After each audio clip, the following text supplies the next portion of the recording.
I love it. Yes, I love it too. That's awesome. I still think. Oh, What happened? we lost her. Oh no. Right as we were about to hear what she thinks, it was the critical moment. Hi, Jim. Yep, you said it right. Hi, Douglas. Good to meet you again. Are you new? Are you new, right? Sort of new, yeah. I've joined a few meetings. Good job. Always welcome. That's awesome. I still think. What happened? Hello, Jonathan. Long time no seen. What was that, Douglas? I said, long time no seen. I haven't seen you for a while. Yeah, it's been a while. How's the wedding going? Are you still preparing? For what, Douglas? For the wedding. Are you ready? Are you still preparing? Prepare? No, I'm already married, Douglas. Oh, you are? Oh, wow. Congratulations. I didn't know that. Oh, yeah, thank you. All right. Congratulations.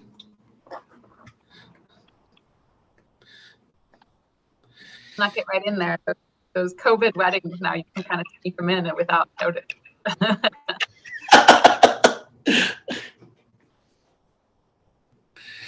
Hello, Ned.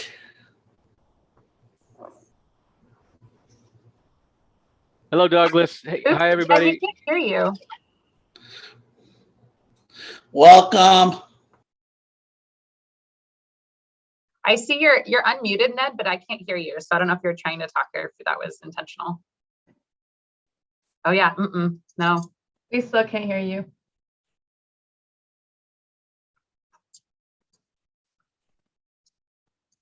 Nope. We see your mouth. We're reading lips, but one second, I'm gonna close my door.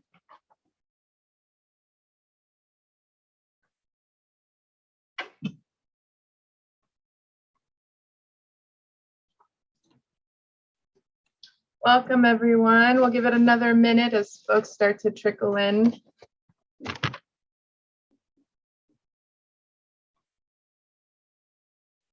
I know this isn't the face you're expecting to facilitate tonight.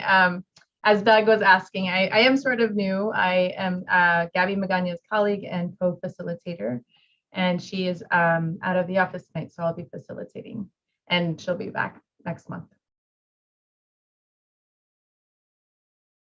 Give it another minute before we officially get started. Get your stretches in, maybe a cup of water. It's going to be a great meeting.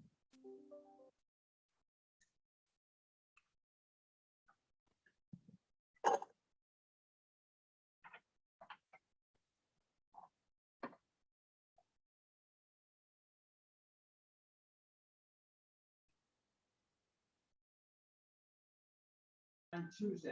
He's the only person identified by authorities as a potential shooter. Authorities say he was seen. Okay, it is 5 o'clock, so we can get started. Welcome and good evening, everyone, to our April Community Steering Committee meeting. This is, I believe, the 31st, meeting number 31. And as I mentioned, my name is Jem Merced. I'll be facilitating tonight's meeting in place of my colleague, Gabby Magana. She will be returning next month, so no worries, she'll be back. As always, thank you for your flexibility and continued commitment. We value your commitment to supporting this process to develop plans to, fight and combat air inequities. It is because of you and your participation that your community will be able to develop and implement new strategies to measure air pollution and hopefully reduce health impacts. So today's agenda's items are designed to support your understanding of ongoing work led by city and county officials, as well as your peers who lead the CSC subcommittees. So before we get started, let's walk through some meeting logistics. I know this is familiar for many, but it's always helpful for some to have a refresher. So if you are calling in by phone, here are some instructions to link your phone to your Zoom account. At the bottom left-hand corner of the panel, or of your Zoom control panel, you'll hit that caret top and click switch to phone audio. You could either do a phone call or call me.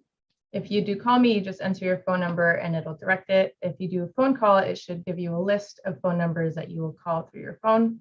That'll make it easier for us to track attendance as we do so by looking for your name on Zoom. As a reminder, please make sure your screen name reflects this naming convention if you are a CSC member and or resident.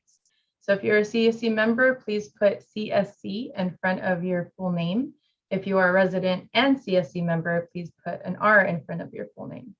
And this is an important reminder as it helps us track attendance, especially for those participating in the stipend program.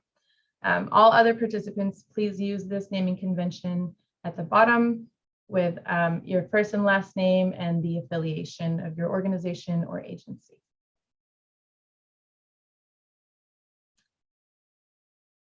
And just a few reminders for the virtual setting, please ensure your mic is on mute unless you're speaking or planning to speak. If you're calling in by phone, you will need to press *6 to mute and unmute. If you have a question or comment, please raise your hand by using the raise your hand button in your control panel.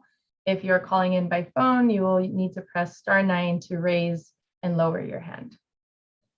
And as a reminder to residents participating in the stipend program, you would need to stay at least 75% of the meeting to be eligible for this month's stipend. So our meeting officially starts at 5 o'clock. So you would need to stay until 6:30 to be eligible, at least until 6:30 to be eligible. And then I'm going to quickly walk through our group agreements to ensure we have a productive call tonight. So starting with the first one, let's all help each achieve the meeting goals by focusing on solutions, opportunities, and trying to maintain a productive dialogue. And we are a rather large group, so we want to be sure that everyone has a chance to participate. So if you tend to talk a lot during meetings, we encourage you to make space for others. And if you tend to stay quiet during the meeting, we welcome you to take up space and share your ideas or questions with the group. Please remember to be civil and respectful. It's always okay to disagree, and this can be done in a respectful and tactful manner. We have quite a packed agenda today, so let's try to stay on point and on time by keeping your comments brief and to the point. This will also allow space for others to speak. And remember, whenever there's disagreement, remember to attack the problem and not the person. We are not our idea, so let's honor each other's humanity and dignity. And then lastly, let's do our best to seek common ground and find opportunities to identify solutions. So to help us engage in critical conversation needed to move forward with the implementation of AB617, we continue to use these group agreements that you all established before we as your facilitators join your meetings. However, we would like to revisit these group agreements in a future meeting. Are they the right ones? Are there anything missing? Is there anything missing? And are we still holding true to these group agreements? These are some questions we'd like you to think about and bring your ideas to the next meeting. So just planting that seed for you all tonight. For example, our team, would like to add an agreement around listening, more intentional listening and understanding. And then lastly, here's our agenda for tonight. So after welcome and introductions, we'll do a quick review of the action items. Testing 1 2 3. Testing 1 2 3. Excuse me? Oh, We heard you, Ned. Okay. Yay, Ned, your mic works. Thank you. We can hear you. So followed by the action items, we'll hear a quick air monitoring update, and then we'll have a presentation or update from the city and county, and then followed by our usual standing updates, and then wrap up and next steps will be where we'll review the discussed action items. All right, I think that is all for housekeeping. Thank you all for bearing with me there. So to help us engage, so with that, I will pass it off to Jess from the Air District for some welcoming remarks, then I'll pass it off to Matt, our co-host after. And I don't see Matt, so I don't know if Elaine, if you're, Oh, I did just text him, but maybe I know he's kind of double booked tonight. So I'll kind of give a little opening remarks, and then I don't know, with Elaine being his alternate, if you had anything that you wanted to add, Elaine, or else maybe we'll see him as I delay here for the next 1 minute. But I just wanted to welcome everyone. Thank you all so much for the input on the agenda. As we all know, but I know some of us are new, or some of us maybe haven't been in a while, the agendas every meeting are set through a meeting that we have called our agenda setting meeting. It usually happens the week after our CSC meetings, and helps us gather ideas and concepts. And so one of the main things we've actually heard the past 2 agenda settings, and we kind of supported it along the way and got the right folks, was to make sure we brought to the forefront, although they've been participating in every meeting, some of our agency partners. And in this case, we have the City of Stockton, San Joaquin County, and San Joaquin Council of Governments here today. So that was really at the request of some of you. We're excited to just kind of be in partnership with them on a variety of things, and we'll talk a little bit more when we get there about that item, as well as a quarterly update and what we want to be maybe a regular update, up to you all, on air monitoring data now that we've started to deploy more of our air monitoring. So we're really excited about today's meeting, and then of course our regular rundown of subcommittee activities. So with that, I know I tried to delay. I don't know that I delayed long enough, so maybe I'll pass it back to Jem, and then what we'll do is, Elaine, if you get any word, I know I saw your chat message, if we get any word that Matt does have time to pop in. I know that Matt was really eager to tell you all about some work he's been doing with his team on some community air monitoring and kind of the nexus between that and AB617. So hopefully if we get him on, we'll just kind of pause maybe where we are and give him a minute if that works. And then otherwise, I wonder maybe we can move on to the next thing.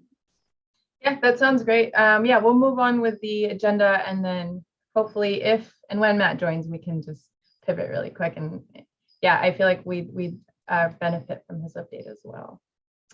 Okay, so really quickly, I guess we'll move on to the next agenda item. So 2 processes we've learned that are vital for success of AB617 implementation are transparency and accountability. So to help develop transparency and accountability, our team proposed the use of an action item tracker. And the Air District has taken this really seriously and continually is updating it to ensure your voices are heard and progress toward implementing your suggestions. So as a reminder, at the end of every meeting, we share these action items and encourage any members to add any action items that should be tracked or update us accordingly. And I'm going to hand it off to Steph from the Air District to provide updates. As she does, please feel free to ask for clarification on the chat. I'll be monitoring that, or you can raise your hand as well. Steph, take it away. Great, thanks so much for that introduction, Jem. Good evening, everyone. I'm going to share my screen. Can everyone see this page? Awesome. I'll go ahead and just navigate to where these are located. Again, Jem mentioned these are running action items, and they're located right here in the corner. And today should be very short and sweet. We had, I'll go over some of our newer updates that came out of our last meeting. We had 4 action items, and they moved to from pending to completed. And so the first was the Air District will reach out to Mary Elizabeth about joining the regulatory subcommittee. And so the Air District did reach out to all those folks that expressed interest in the subcommittee to plan our very first one. And so we're excited to announce our first enforcement and regulatory subcommittee will be April 12th at 4 p.m. The next item is that the Air District will connect with Jonathan Pruitt about Taft Community Center, and our air monitoring team did connect with Jonathan regarding this. And the third item is that starting in April 2022, the Air District will provide quarterly air monitoring reports. And we are very excited today. We will be starting our quarterly air monitoring report starting this meeting, April 2020, and we're excited to have Brad and Cole do our presentation. And our fourth update is the Air District will continue to share flyers for upcoming events, including tune-in tune-ups, general AB617 announcements. And so, I mean, this is a commitment we have ongoing and into the future. But after last month's meeting, we did share the Tune In Tune Up event flyer from last month, an event that was held last month, and then also a general AB617 flyer for folks to kind of share out with the community about learning about AB617 grants and also the program. Does anyone have any questions about these items?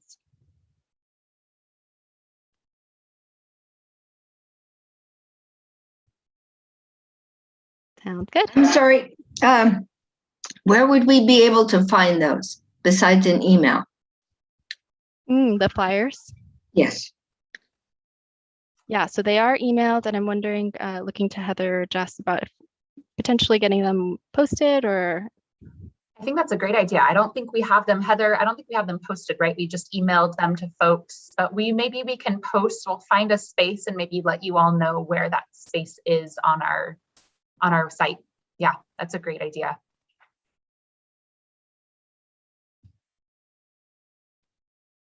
All right, thank you all. I'll pass it back to Jem. Awesome, thanks team.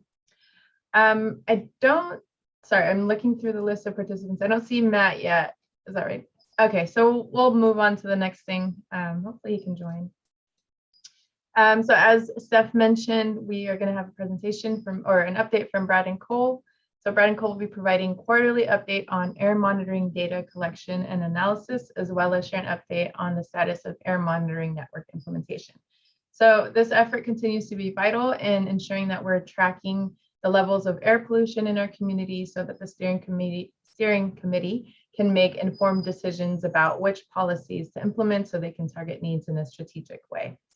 As Brad and Cole share their updates, please feel free to ask your questions on the chat, and they can also answer any questions after their update. I'll hand it off to Brad and Cole. Thank you, Jem. Good evening, everyone. Let me share my screen and we'll get started.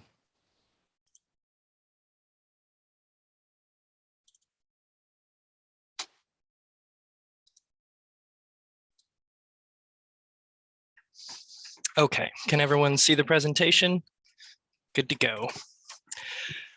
So like Jem said, my name is Cole Hutton. I'm an air quality specialist at the district, and I'll be presenting a Stockton community air monitoring update for you along with Brad Dawson.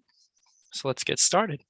What we're going to go over in this presentation is a quick implementation plan. We'll review the air monitoring data that we have collected so far, and we'll go over any questions, concerns, or recommendations that you have. So I'm actually going to pass it over to Brad right now and have him start. Well, good evening. We have this slide up that kind of reflects where things are at, and this is actually an active web page on the community monitoring page, which is already obsolete. The website is live and is correct, but this slide, when we made this presentation, things have already changed. This Monday, we deployed a PM 2.5 monitor at the Hagen Museum. So now that monitor is now live on the website. You can actually see it in real time, how the air is at that location, as well as our the university park that's operated by CARB. We were also able to deploy the compact air monitoring system at a tank site operated by the water district, right in the section of C, and as well as a PM 2.5 monitor at their main office in that section D. We are actually on the verge of deploying another compact air monitoring system at the fairgrounds.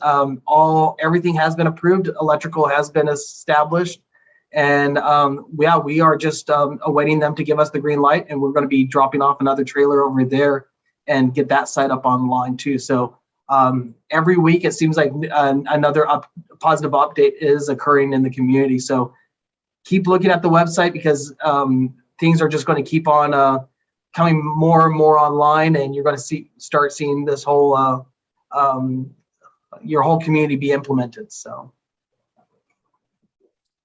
next, and just a refresher, these are some of the pictures and of the monitors that we have.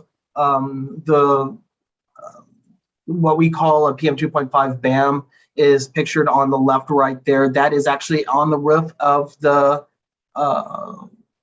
water district's office, right next to that Highway 4. And then you can go to the next slide. And then here is a picture of, on the left is a picture of the air pointer compact air monitoring system with another PM 2.5 monitor there. That is located at that tank site in kind of downtown Stockton area. I think this is at El Dorado and Jackson Streets. There's a gigantic water tank there, and they were more than happy in accommodating us getting that site established. What we didn't know is that they were going to start doing some earth moving activities and installing a permanent cell phone tower there. So we've been getting some interesting readings over the last few weeks because of the heavy amount of earth moving and getting a permanent cell phone tower actually being established there. So it has provided some, we got in there, deployed it, and then all of a sudden we turned we got back to the office, and a week later, we started seeing some really interesting readings from that site. So, and then again, this is the Little Manila Center that Matt Holmes was graciously kind of helped us get this site, and this was kind of our first site that came up online where we were able to bring our van out there and then progress it to the PM 2.5 monitor, as you can see here. And all these are live right now. Thank you, Brad. Oh, so you can do the interactive map. Okay, so this is the new interactive map. It's located on the AB617 website. If you click on any of these circles, it'll come up with the real-time air monitoring data for that site within the community. So it's a great tool to use if you'd like to see some of that real-time air monitoring data. Next up is the PM 2.5 daily average comparison. This is data from October 2021 to March 2020, so it's a 6-month period. You can see over this period that we had a couple of days over the federal standard. This is common in the wintertime due to high pressure that's prevalent over the Central Valley. Weather systems can influence PM 2.5 levels by either trapping pollutants near the surface or dispersing them. Generally, California's weather pattern is characterized by high pressure systems and low pressure systems that move through the region every 2 to 4 days. But during this period, we had multiple days of a stagnation period, high pressure over the region, and that's what caused the exceedance of the standard. So the trajectories, most of those low pressure systems during this wintertime period did not provide good dispersion in the valley, which is why, again, we saw those exceedances of PM 2.5. And you can see at the end there, the additional sites were implemented in February and March. So as we move on, we'll have more data, and future presentations will analyze that further. So there's a look at the PM 2.5 data we've had so far. So next is the average comparison, looking at Little Manila Center compared to University Park. With the little data that we have, it shows that Little Manila is running lower than the regulatory University Park site. And as we add Cal Water Office and Cal Water tanks, those will be included in future reports and presentations once that data is available. Next is a summary of the van data.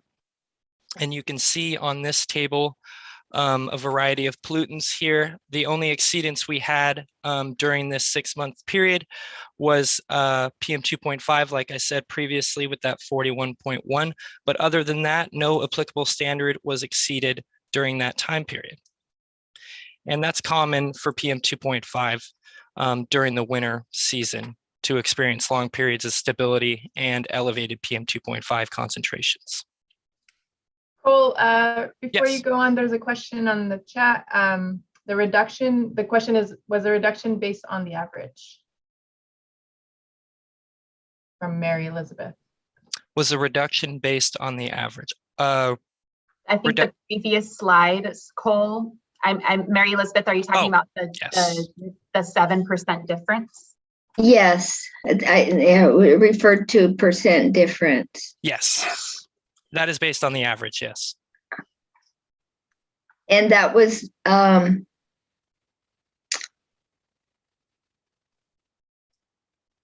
you very much. I appreciate that. No problem. And like Cole said, we'll keep adding to this table and it will grow, and we'll make it a little bit, because this was kind of an odd time frame. I wanted to show you a big swath of data, but the next one will be a nice kind of quarterly look, and you'll start to kind of see quarter by quarter, you know, how these different sites relate to each other. Yeah, that slide just went a little bit too fast for me. Sorry. No problem. No. Well, Thank you.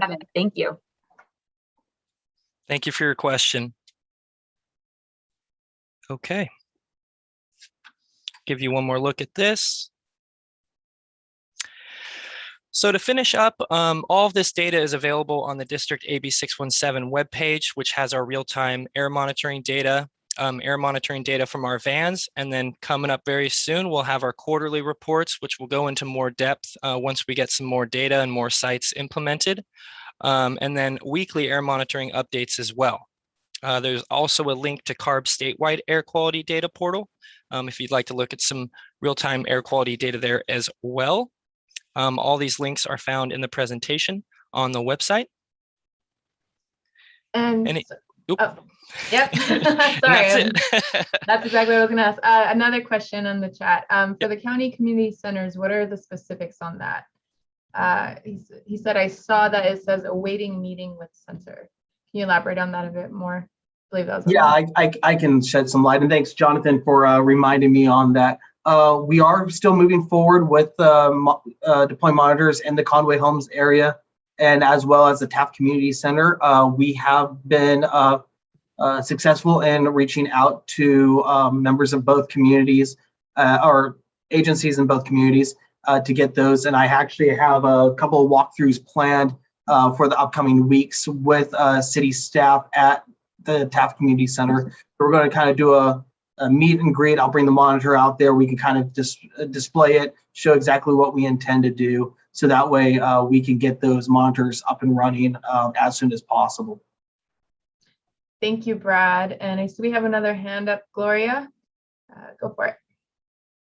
Are you able to hear me? Yes. Okay. How are these data sets being archived? And are they available in different formats? So all of the data, we save it into our internal server, and then also push that live onto our website. We are also sending the data sets to the state, so there's already a redundancy in that process. So that way, if something was to happen, the state always has a copy as well. And then as we progress and move forward, we will also keep like an annual rundown of all of the data in like a CSV file or a PDF file. So that way you can always go back and look through all that historical data. Can you remind me if Gloria wanted to go see an archive of a rundown, download some data, that can be done through CARB's site, correct? I'm not sure if they are actually pushing out our data because it's so new from the Stockton community. But I know we have been working with the CARB. They are kind of upgrading one of their systems that I need to get on the same wavelength as them. But we do send out, actually at the top of every hour, I'm sending a copy of all of our data to the state too. And once they get some more in there, they have a download tool that you can use as well. I'm wondering if we can add an action item that just follows up with this committee once we know that the Stockton data is live on CARB's side as well. That will be really helpful. Thank you. Yeah. Great idea. Thank you. And we've noted that. And Jonathan, I see your hand is up. Go for it. Yeah, Brad, just a clarification. You mentioned Conway Homes spot. I know that's a spot you're working on. Did you mean Boggs Track Community Center, or was that a no-go in terms of county community centers? Because Taft is a county community center as well. Yeah, sorry, I did not. No, I meant Taft and Conway Homes, and I did not. And unfortunately, it's always in the back of my mind, box track, but I did not mention that earlier. No, box track, actually, we are working with an electrician. It's actually been kind of difficult to get electricians that want to do a project of this nature.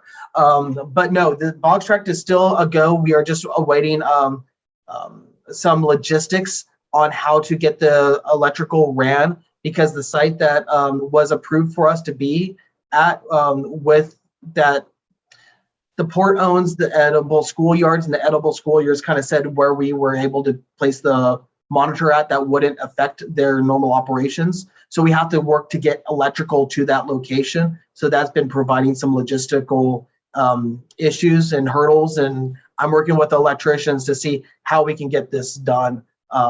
But no, that is something that's still moving forward. I'm in the continuously weekly talking with electricians to see what can be done so we can get the right amount of power to where we can put the monitor at in the box tract area. There was nothing in terms of putting it the community center box track? There was some conversation initially, but the site did not really present itself that there was a really good location to place the trailer at. And we were having difficulties getting some contacts with the box track community center initially.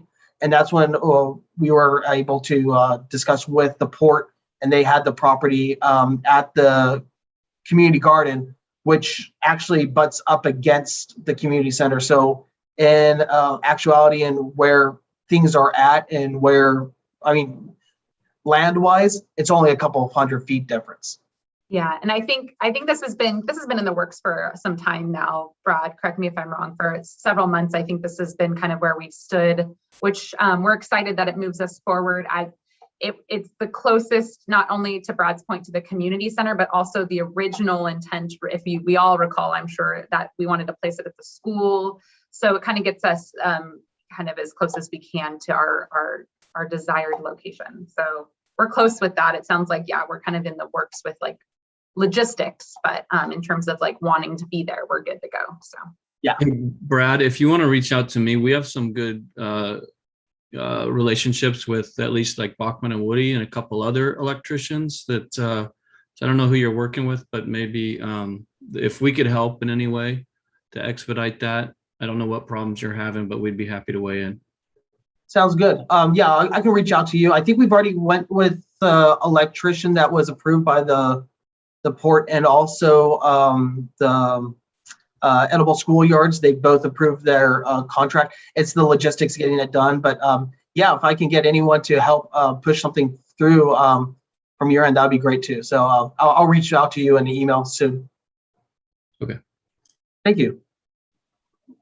Awesome. Thank you for these great questions. I'm loving the engagement. Jonathan, I see your hand. Is that a new hand? No, it isn't. Sorry about that. Oh, no worries. Just want to make sure. Awesome. Thank you so much, Brad and Cole. Are there any other questions or thoughts regarding these updates?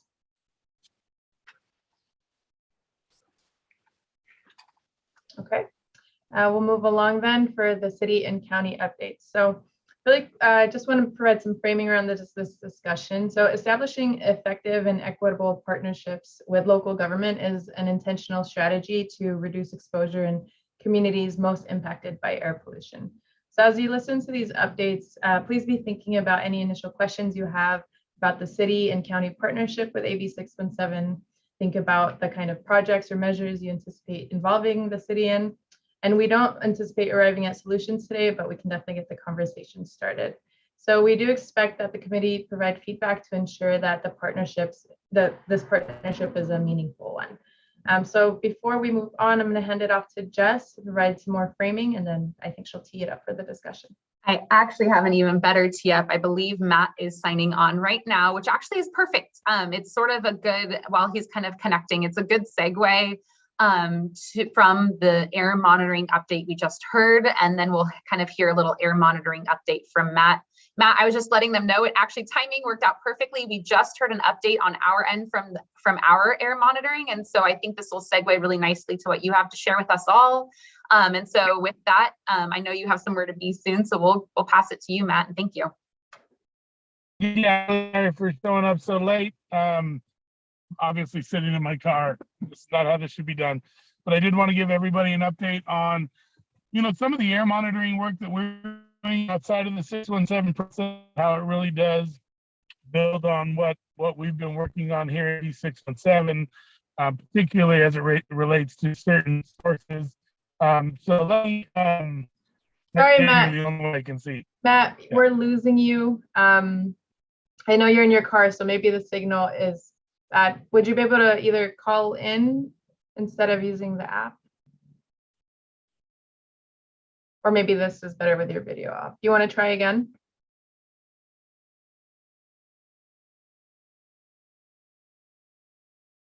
Mm. Can anyone hear me? Oh, Yes. we can now.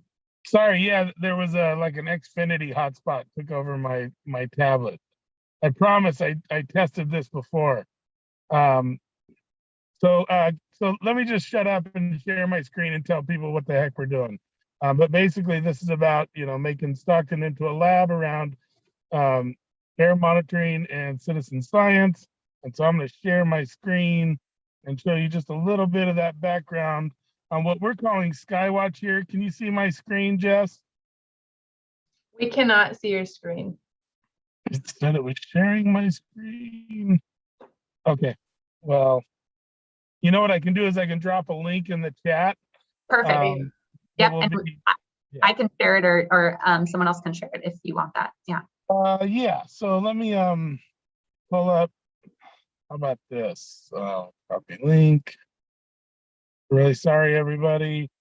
But for those of you that don't know, Little Manila has been involved in a handful of proposals with certain partners. You guys heard about, why is Zoom showing me that? You guys heard from the OEHA biomonitoring people in the past. And so we helped get them some of their sensors in there. And it turns out that that's going to be a, oh no, I just shared the Zoom link with you guys. That's going to be a really useful baseline of data for a lot of the urban forestry subcommittee. We want to decide to install trees in a way where we can actually see if there is a reduction in local particulate matter. And so the OEHA baseline data will be a useful before set of data. And what we're going to add to that is some of what you'll see here in this Google Doc. So maybe Jess or Jim, if someone can share that. It requires access. Do you have access? Oh, I need access. Here, I'll request access. That might help. Of course.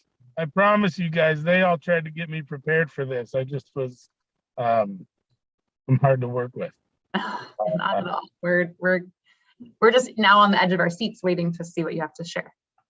Okay. Oh dear. Anyone with the link can view or manage sharing. How about now? I will share right now. Thank you.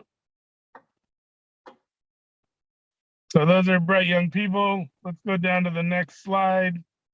You guys know we have sort of a special constellation of sources of air pollution here in Stockton. And so those are, these are all sources that report on air pollution. And that's useful when you're managing new uses. But for those of us that breathe air, it doesn't matter if there's a projected annual emissions from a certain source. It matters what's the air like right now. And so what we're trying to work on is a real-time opportunity for residents to know how the air is at any given time in the day so they can protect themselves. Next slide, please.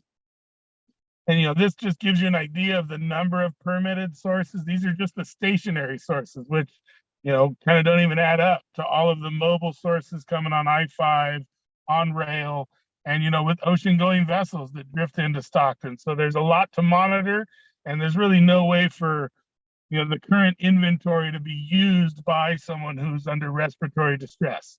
So next slide. And so there's not a lot of monitoring before AB617. This is where CARB's new monitor is, and it's been relocated to what is categorically a quieter part of town as far as air pollution is concerned. So it's going to need a lot of help to flesh out monitoring in Stockton. So next slide, please. And so on the left, you can see some of the low-cost remote sensors that we've managed to get up, and a few other people that are starting to buy them on their own. I'll tell you, there's a difference between, first off, these are all low-cost sensors, so they're not, they're not gonna, you can't use them in court, and they're not gonna, shut down any sort of use. But you can understand with a little bit of information how the air could be fluctuating in and around you at a place that you care about. And so what we try to do is give people as much confidence in these sensors as possible. So every sensor that we buy, we conduct a 40-day or a 30-day parking lot study. And that just means we buy a chunk of sensors, we run them all together next to what's called an FRM, or a federal reference monitor. And we try to determine if this particular device can be counted on. And then we try to determine if the whole group of sensors are reliable instruments that give us reliable data over a certain period of time. And that helps us throw out crazy outlier data that's not telling you the truth. I think one of the real issues with air monitoring data is that a lot of agencies release lots of information and nobody knows what to do with it. And if you have asthma and you look at air quality data in Stockton most of the year, it tells you that the air is bad and basically that the sky is falling, and you have one of two choices. You can shutter inside and never do anything, or you can ignore that data and go about your life and increase your exposure. So our hope is to increase the density of sensors and give people more granular or finer tuned data for where they are in the city, and particularly for Stockton, as everyone on here knows, time of day. We have a lot of bad middays and mornings, but we have a pretty reliable west to east breeze that comes through town. And I think we're going to see a pattern of the air clearing out that could be sort of a clear air, all clear signal at the end of certain evenings, where we can encourage people to go about their business. So on the left is just sort of like wildcat sensor installation that comes from whether or not someone will let me put one up, or whether or not somebody bought their own. Whereas on the right is part of this project with UC Merced and their Health Science Research Institute. And what they've done is gridded the city. And this is what monitoring folks at the Air District would do. You sort of create a geographic grid, and we're going to make sure that we have an instrument in every one of those squares so that we can track to some degree fluctuations in particulate matter as it moves across the city. And so what I'm hoping to impress upon you is that we're doing a systematic monitoring of the city, and we're trying to be careful about the information that we share so that we're not screaming that the sky is falling. The sensors in Stockton will be accompanied by an additional 80 sensors across, stretching from here to Merced, and really sort of joining a larger cluster of sensors in an SJ Valley Air Network that our friends at Central Cal Asthma and the Central Valley Air Quality Coalition helped to establish. And a couple of, Catholic Charities and Little Manila have been working with them on getting calibrated sensors up in Stockton. And so I'm glad that the Merced project is kind of joining forces with those networks, so that we're at least, trying to have some sort of standardization and consistency with how we monitor the air. Now, monitoring, however, tells you what the air is like where the monitor is. And so there's a big difference between monitoring and modeling. And modeling is kind of like a story or a picture of how the air is moving around. So if we can look at the next slide. And so this is the kind of, dispersion modeling that we get from the federal government. This is off their Air Now website. And it kind of tells you very little about your neighborhood and your local life. Although this was a pretty darn good day. There's no healthy level of ozone for you to breathe, but for some reason they put it in the color green as if it is. But that, you can't make any choice over your behavior with this level of dispersion modeling. So our goal, and this is something we can do because of our sensor density, is to give people even more and hyper local resolution on air quality monitoring. And so that's the next slide, hopefully. And so this is a GIF of January 29th in Stockton. It's kind of a low altitude aspect view of the city, but you can kind of see it cycling through the hours there at the bottom left-hand side of your screen. It's moving backwards in time. Unfortunately, I'm not sure why it's moving backwards, but you can actually see concentrations of PM drifting across the city. Now, this is really blown out, and you can see that there are certain hotter spots in the city that have worse air quality at any given time.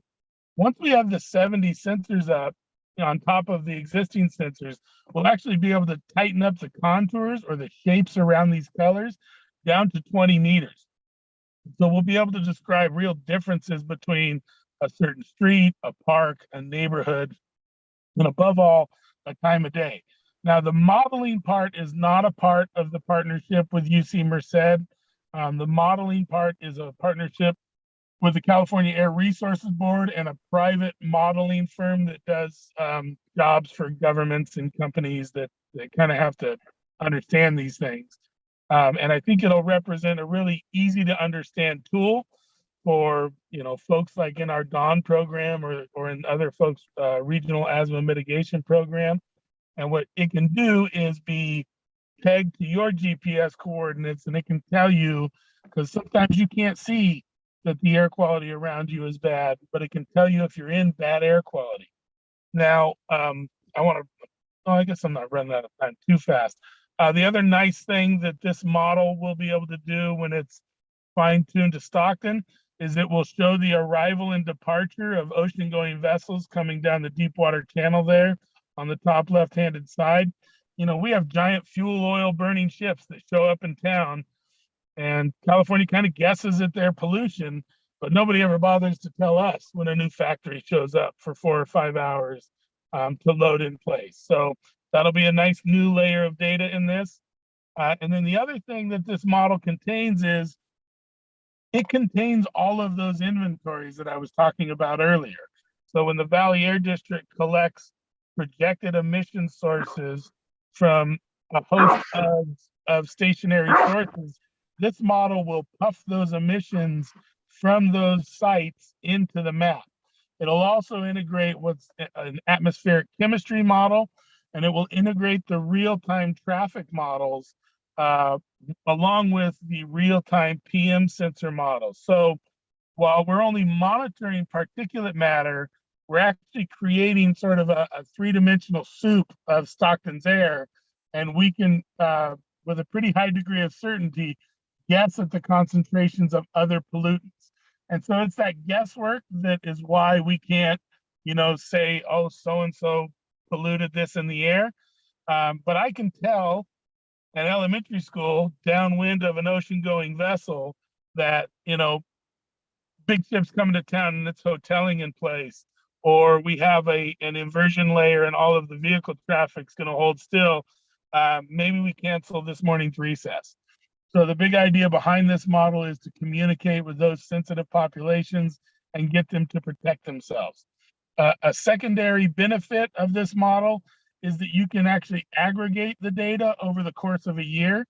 And you can say I-5 you can guess that I-5 between MLK and 8th Street is the hottest spot for particulate matter pollution over the course of a year.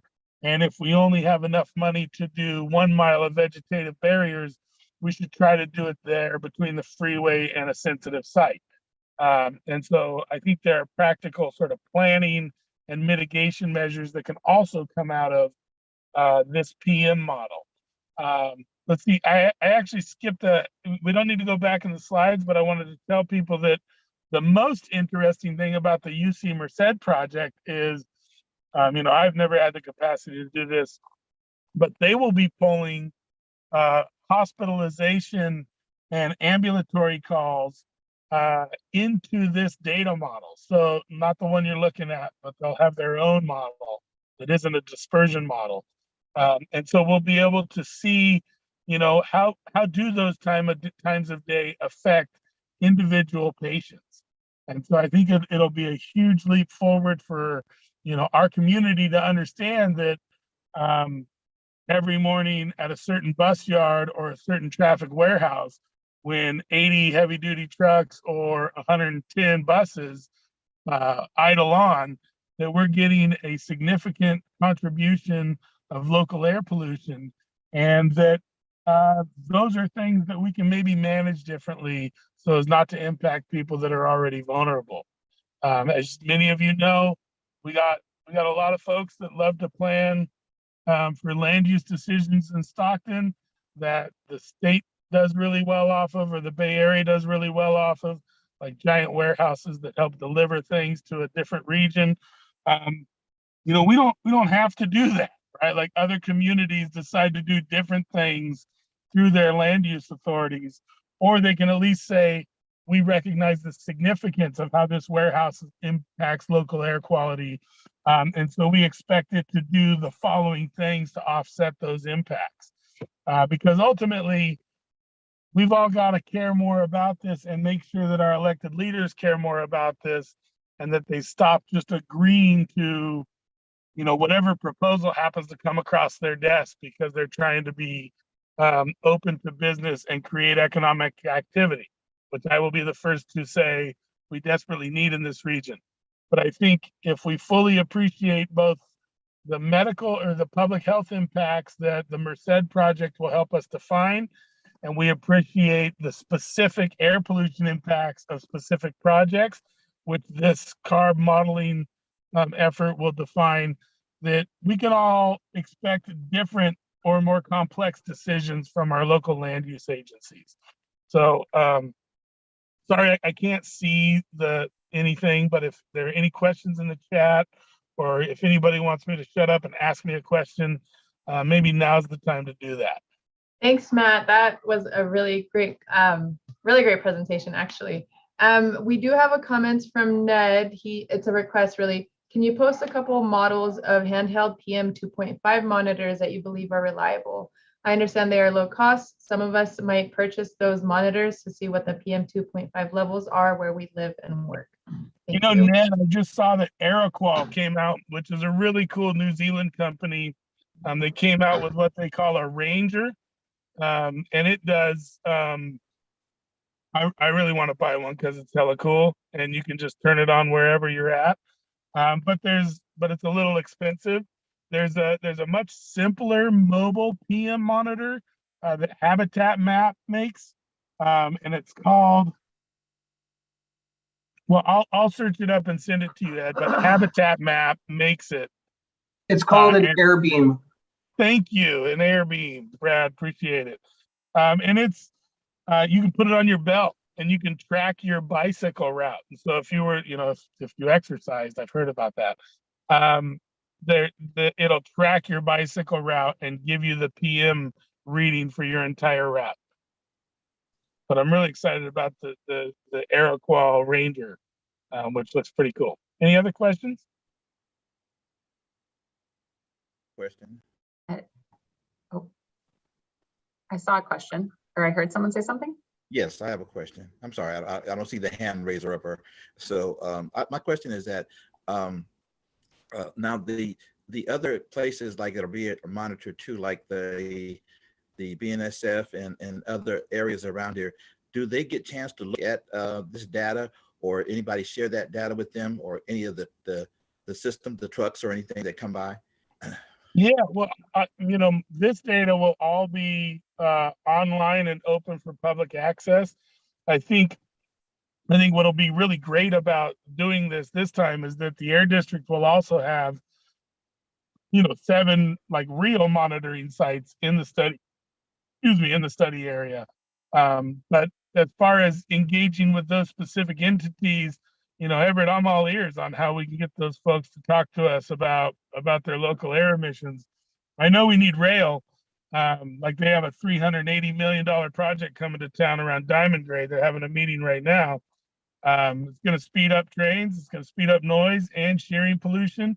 And I don't think they have a penny in there for vegetative buffers to contain that air pollution and that sound. So I think they should look at this data. I think there's lots of very affordable ways that they can offset that local air pollution. And between Union Pacific and BNSF, it looks like they're having a meeting to do an underground underneath rail system right there at the Pilgrim and Scott Streets, between that area right in Yeah, there. that's right. They're going to do a grade separation, which is actually really important. If you've ever tried to ride Amtrak to the Bay Area, your trip will often be blocked by a freight conflict, and Union Pacific will sit in your way with a train full of stuff, and an Amtrak train full of people has to go second because of fun old 19th century laws. So this will separate those two things and will increase mobility in our region. It will also increase the speed of trains. And one of the questions they have failed to answer adequately, in my opinion, is when you increase the efficiency of our railway, are you also going to increase its utilization? And the answer that I got for that was really unsatisfactory. There are no plans to increase utilization. But we all know when you build another lane, cars are going to fit in it. And when you speed up the rail, and rail will increase in our region just because of the demands of the market, we are going to deal with more rail-related air pollution in our community. And so that's, we tried to make a lot of hay out of this when they had the draft environmental impact report for Diamond Grade a full year ago. And I think tonight is their first coming out party since those comments a year ago. So I'll be curious to see what they've had to say about those concerns. And as those of us know that we're in this process a year and a half ago talking about rail, they're in possession of some of the dirtiest engines in our community, and they have no obligation to acknowledge California law or without, we kind of get more with a carrot than with a stick with local rail. I wonder, I think to support Everett's, comment and question, and just kind of hearing a lot of excitement and a lot of thanks for you. You probably don't see it, but lots of kudos in the chat, Matt. If, and I'm assuming the answer is a resounding yes, but let's maybe make I don't know if it's 6 month or annual or what kind of the time frame on this project is, but kind of keeping us as a CSC informed once we get all of those sensors out and there is sort of this movement of a location to go look at this kind of higher resolution data along with the data that the district is deploying, what is our outreach plan? How do you get out into the community and let people know about this? I think that this group has been thinking a lot about that for the 617 stuff, and would be interested to hear kind of next steps on your end. Yeah, I think that's a great idea. I mean, we really kind of are the only clearinghouse for air pollution issues here in Stockton. It's kind of the best part about 617 is learning how to organize each other. I've just learned, though, that our partner, Dr. Asa Bradman from UC Merced, is here on the call. And so, Dr. Bradman, I don't know if there's anything I mangled about the public health aspects of our project together, or if anybody has, questions about that aspect of the UC Merced project. I left out that it will also entail a mobile monitoring lab and a mobile health clinic, where we'll be trying to do interventions in particular populations. And of course, my ultimate goal is to get the university here in town with a permanent respiratory health clinic, like the ones we see in other communities, so that we can keep more people out of the hospital and in the types of treatment that they need. So, Dr. Bradman, if you're there and there's something you want to add, I think the floor is yours. Sure. Thank you. And thank you for having me. I just want to say out front too, I know I'm not sure I'm necessarily part of your agenda right now, and if I'm happy to come back next month also with more time. But I'm a new professor in public health at the University of California, Merced. I moved over from UC Berkeley. I've been working for years on environmental health issues, including air quality issues. And we have, as Matt mentioned, we have new funding from the Department of Justice that was part of a settlement agreement with Volkswagen, actually, to support community research on air quality. And as part of that, we're, as he said, distributing a lot of air monitors up and down the valley. We're working with Little Manila Rising and CCAC in Fresno. And then we'll also be looking at the relationship of the citizen science monitoring to regulatory monitoring, and then also the relationship of air monitoring to real-time emergency room visits in select counties, which report this information to their county government. So we'll be looking at things like asthma, bronchitis, cardiovascular events, and things like that. And then, as he said, we've also have funds to build a van that would include space for respiratory assessments, spirometry, neurobehavioral assessments. And then also we want to build into it some air monitoring capacity. So I'm really eager to actually talk with some of the folks at the Air District about instrumentation. That's one project. And then I'm also working on another project with funded by CARB and OEHA, and that also involves working with community groups like LMR and CCAC and others, and we'll be visiting homes and collecting information on indoor and outdoor air quality, and also collecting urine samples to look at biomarkers of exposure and effect of well related to inflammation. And that's all going to be going on, in the next couple of years. And I really hope to keep people informed. And again, I know it's happy to talk more in depth next at another meeting. I do want to say at UC Merced, we're trying to build a center for air quality research. And I really see it as an opportunity to really serve the San Joaquin Valley. I've worked on environmental health issues in the San Joaquin Valley since the 1980s. And I'm glad to be here on a more permanent basis to continue that work. And also to say, send us your students. We have a lot of opportunities for both undergraduate and graduate students who can, hopefully help work on these issues and answer questions. Thank you so much, Dr. Bradman and Matt. Welcome, Dr. Bradman and Matt, for the great work and also for the presentation. Perhaps Dr. Bradman, if you want to share your contact on the chat, but we do have to move on to the next agenda item just because we're on a bit of a tight schedule. But yes, please feel free to add any comments or questions for Matt or Dr. Bradman, and we do have to move on to the city and county updates. So thank you all. Jen. I'm going to hop off. Thanks, everybody. Thanks, Matt. Have a good night. Get them enrolled at Merced. Great campus. All right. Take care, everybody. Bye. Awesome. Okay, so with that, I'm going to pass it off to Naji, who will provide the update on behalf of the San Joaquin County staff, and then we'll move on to the city. Hey, good evening, everyone. Can you hear me okay? Yes. Wonderful, wonderful. Yes, so I'm Naji Zarif. I'm the Deputy Director of Engineering for San Joaquin County Public Works. And so I know Jessica wanted us to kind of just talk about some of the things that we have that we're doing in the community that align with the AB617 efforts, and then a few of the initiatives that the SERP has that we're sort of keenly I guess interested in and supportive of. And so specifically in the South Stockton area and the area that's covered by the SERP, we're working on some transportation improvements in the box track community. We just completed a sustainable communities transportation plan. So we've identified roughly about $10 million of improvements that we want to see out there to support active transportation, whether that's walking, bicycling, and then also creating a community space for that community so that they have an opportunity to gather and do things such as just garden and also have exercise equipment and those sorts of things.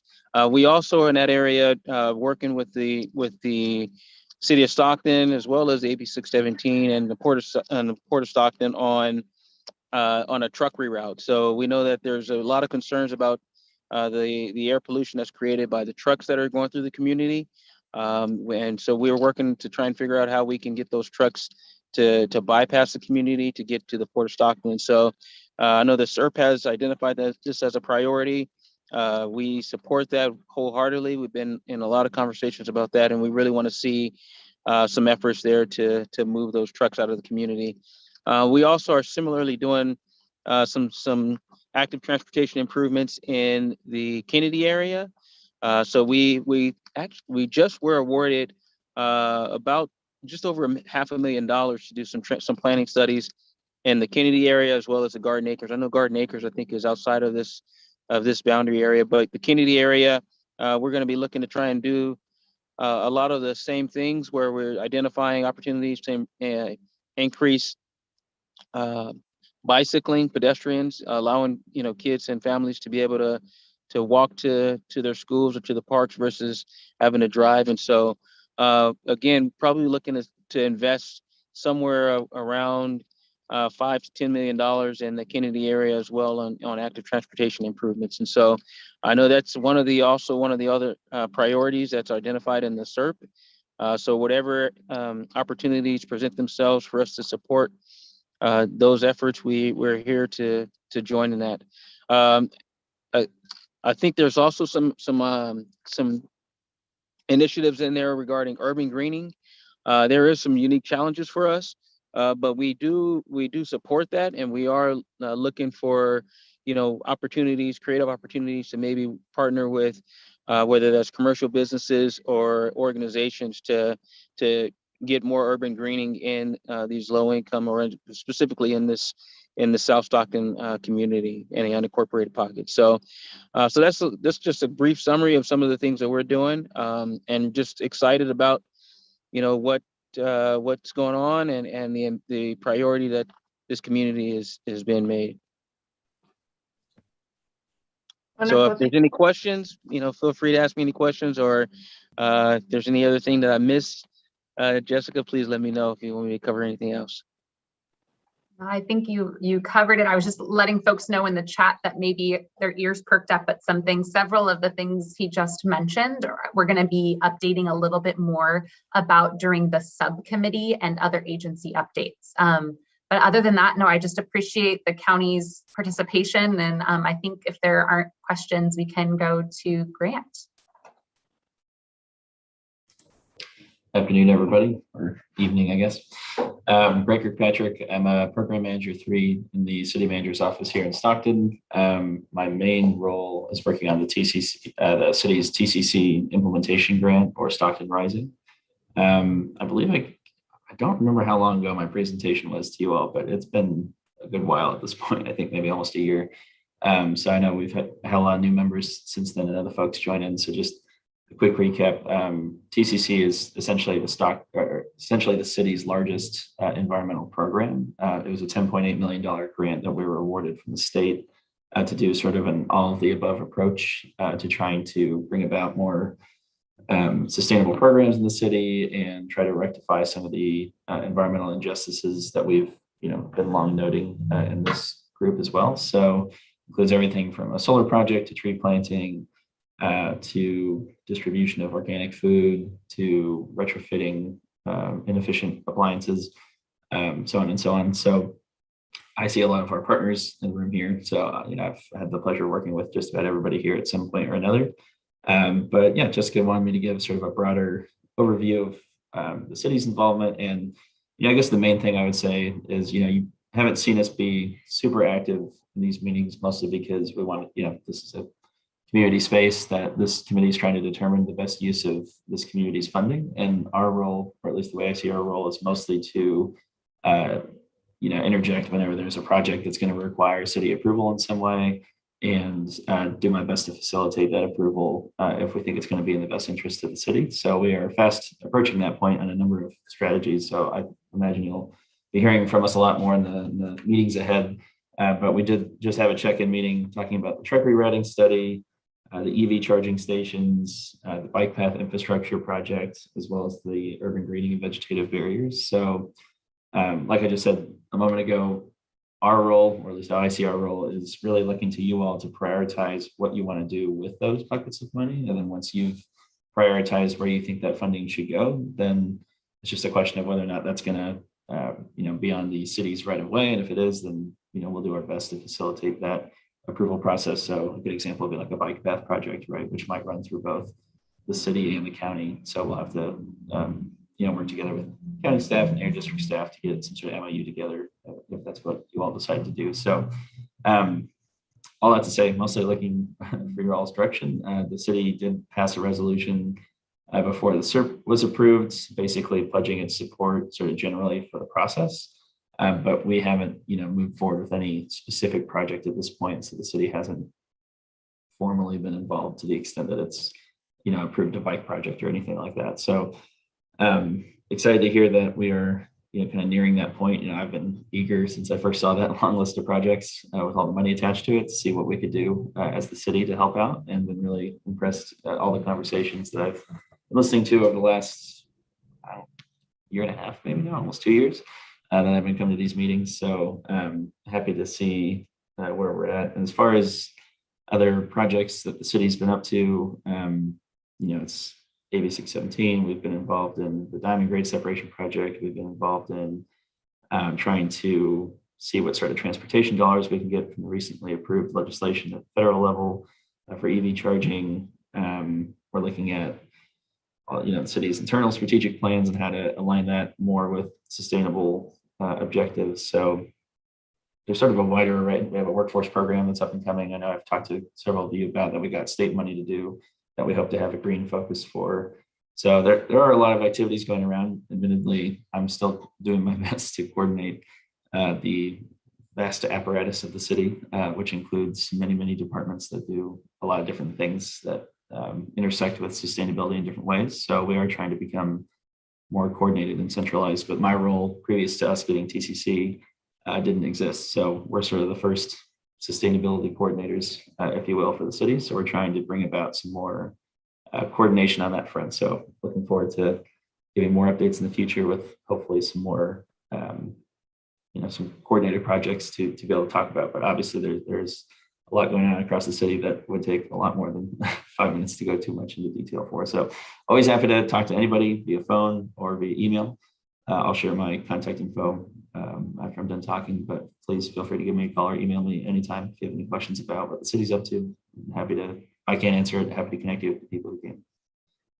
Thanks so much, Grant, and happy to have you here. There was a question in the chat. Are these projects that you mentioned on the city website, or are they pending projects? And then Ned will go to you after. Yeah, so the TCC work is on the website. That was actually just put up today. So I just put I forgot to add the /TCC at the end there. You can go to that webpage, stocktoncity.gov/TCC. That's where you can find info about all of our partners and all the programs that are being done on that front. As far as other projects across the city, there's not really a great central spot because it's everything from public works projects to municipal utilities to community developments that kind of all live on different web pages. But we're hoping in the future that we will have kind of a better central repository of sustainability work that's ongoing. Thank you. Ned, go ahead. You're muted. Now can you hear me okay? Yes. Okay. Well, Grant, welcome. Good to see a representative of the city. And just a couple of quick questions when we talk about urban greening or planting trees. Sometimes a question comes up, can the city help with ongoing maintenance? And there tends to be a little bit of hesitancy there. TCC or other funds, is there going to be the opportunity for the city to commit to helping with some of our projects with ongoing maintenance? Yeah, so the TCC money, unfortunately, does have a pretty brief clock on it. So that only runs through September 2023. But we do have money set aside in that for tree maintenance. So we are certainly planning on doing that. And that project will also be planting quite a few trees. So there is some flexibility on that point. Unfortunately, one-time grant money, as everyone here is well aware at this point, is not the best strategic source of money in that you can't plan recurringly into the future. So I hope in the near future, the city is able to identify some more ongoing sources of funding to commit to urban greening. That's a public works priority at the moment. So I would have to defer to them on where they're at on that. But you're certainly right that that's an issue that we've been grappling with for a while, and how to use one-time money for an ongoing need and how we eventually need to reconcile that.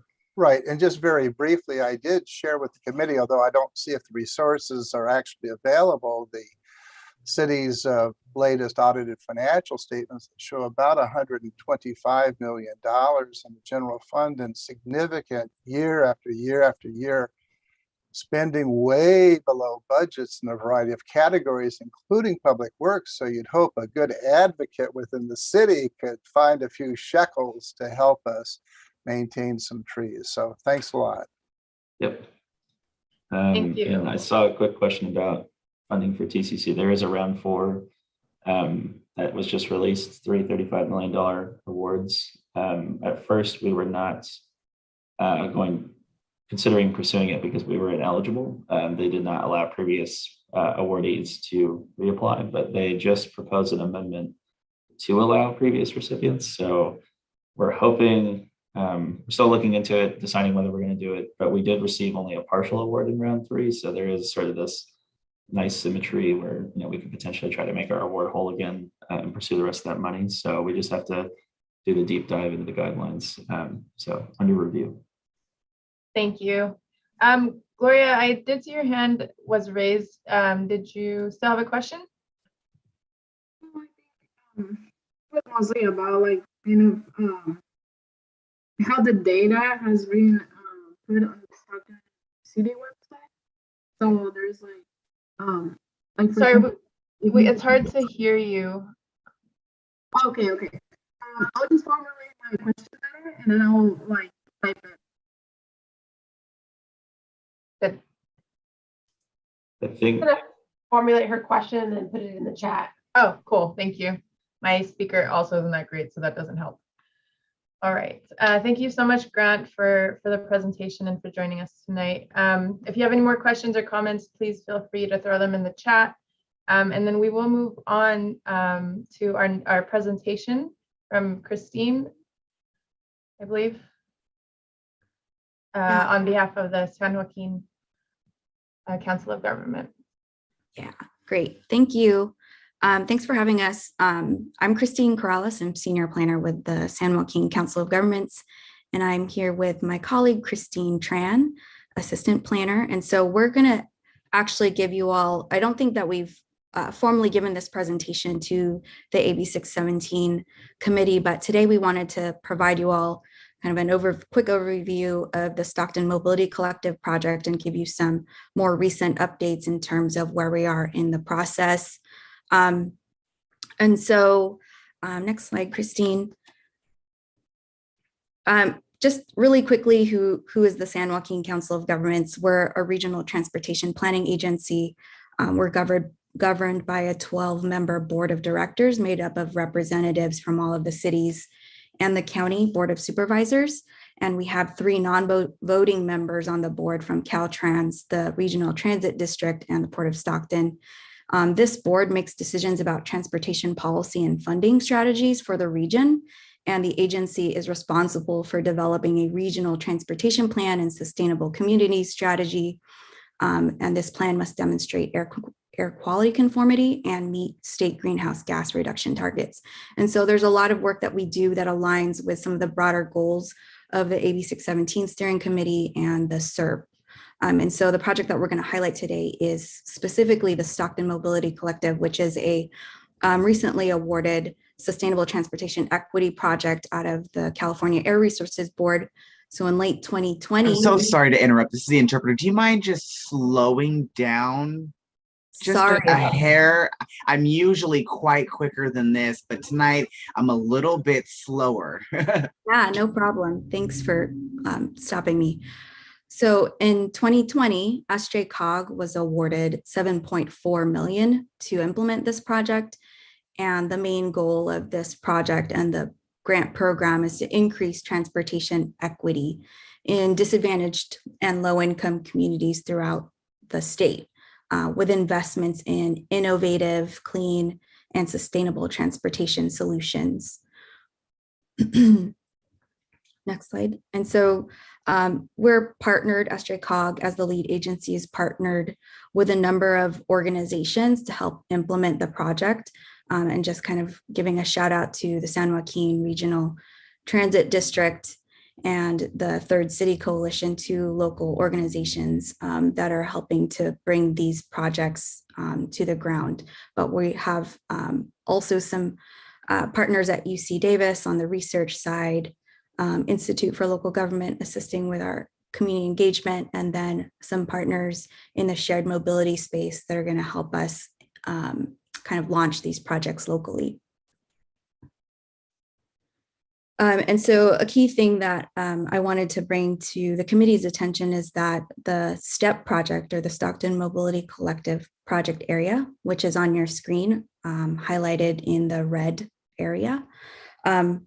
This spans across the city of Stockton, across multiple council districts, and from north to south along key transportation corridors of the city. The focus of the project, while it spans the city, is really to serve our transportation disadvantaged communities. So residents who might have limited access to cars or who are transit dependent, for example. And in the yellow circle on your screen on the map, just kind of highlighting where this project area, the STEP project area, overlaps with TCC and AB617. It's in that yellow circle area. So centered around downtown and the Port District and South Stockton.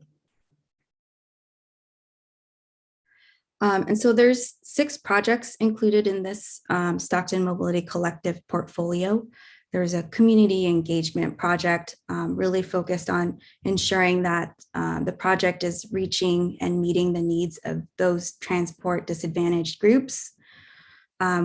Project 2 is our Vamos mobile app, which you actually can download from your smartphone app store today. What we're doing with the Vamos app, it's a trip planning and mobile ticketing app available to San Joaquin County transit riders, whatever system you use, they're going to be in the app. With the STEP grant, we're expanding mobile ticketing into Stanislaus County, as well as integrating the new services that we will be launching with the STEP grant, which include an e-car sharing program and an e-bike sharing program. Really quickly, the e-car sharing program will bring 30 EVs to the city of Stockton at 5 to 7 stations throughout the city.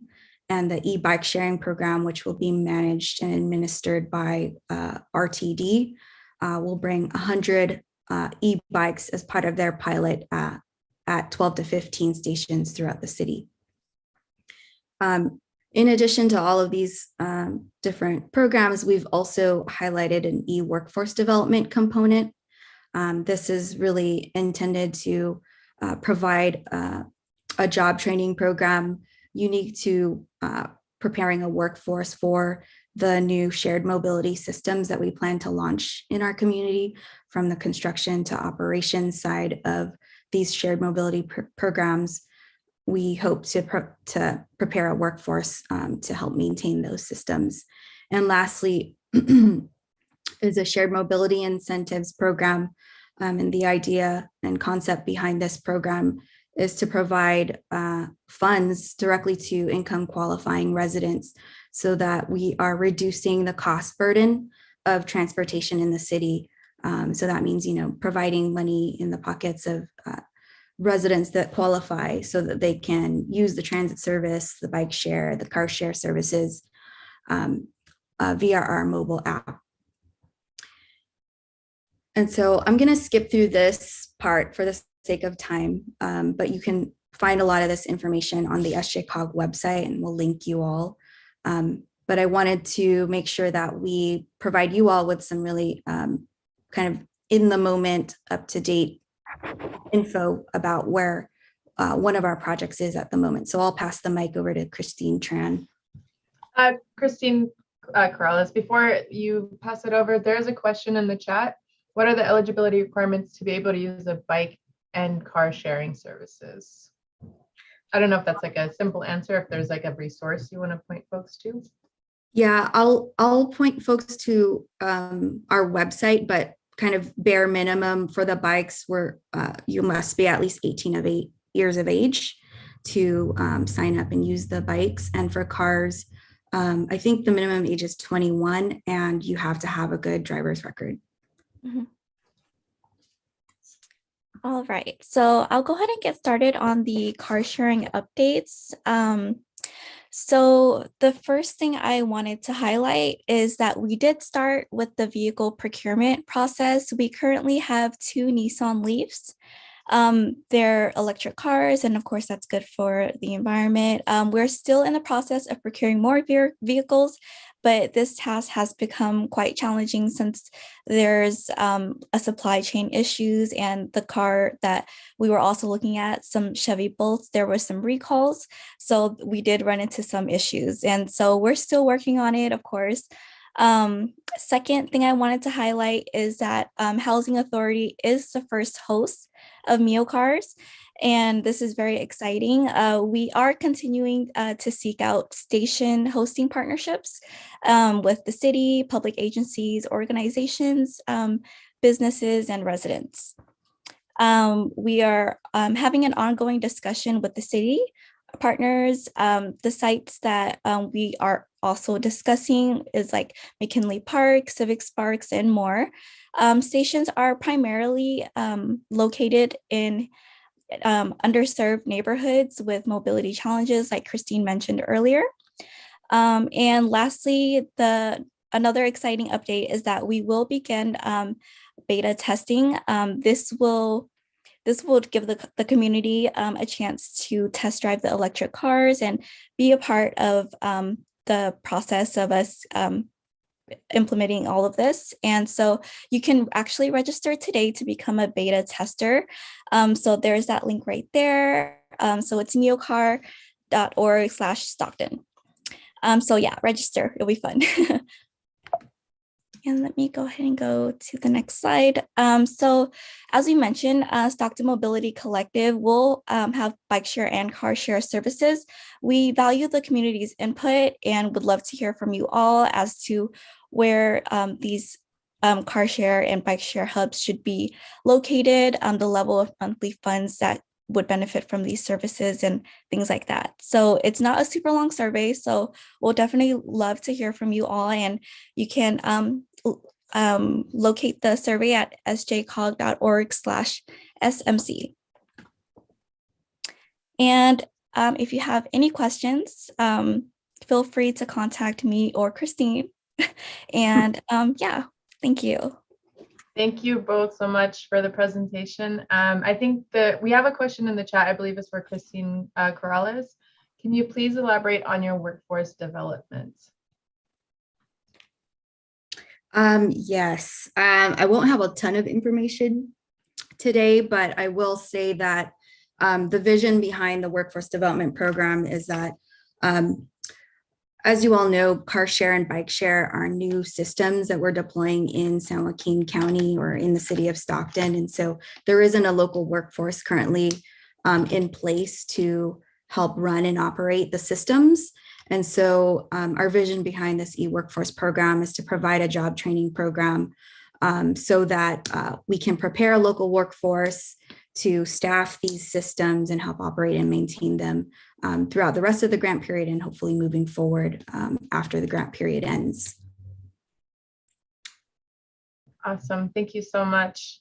If you have any more questions, they did share their contact, or feel free to plop them in the chat. And then as a reminder, these folks will be joining us for future meetings, so we can have continued dialogue around that. Margo, I see your hand is up. Go for it. Yeah, I was just wondering, Christine, if you knew that we were looking at EV mechanic as a thing to work on.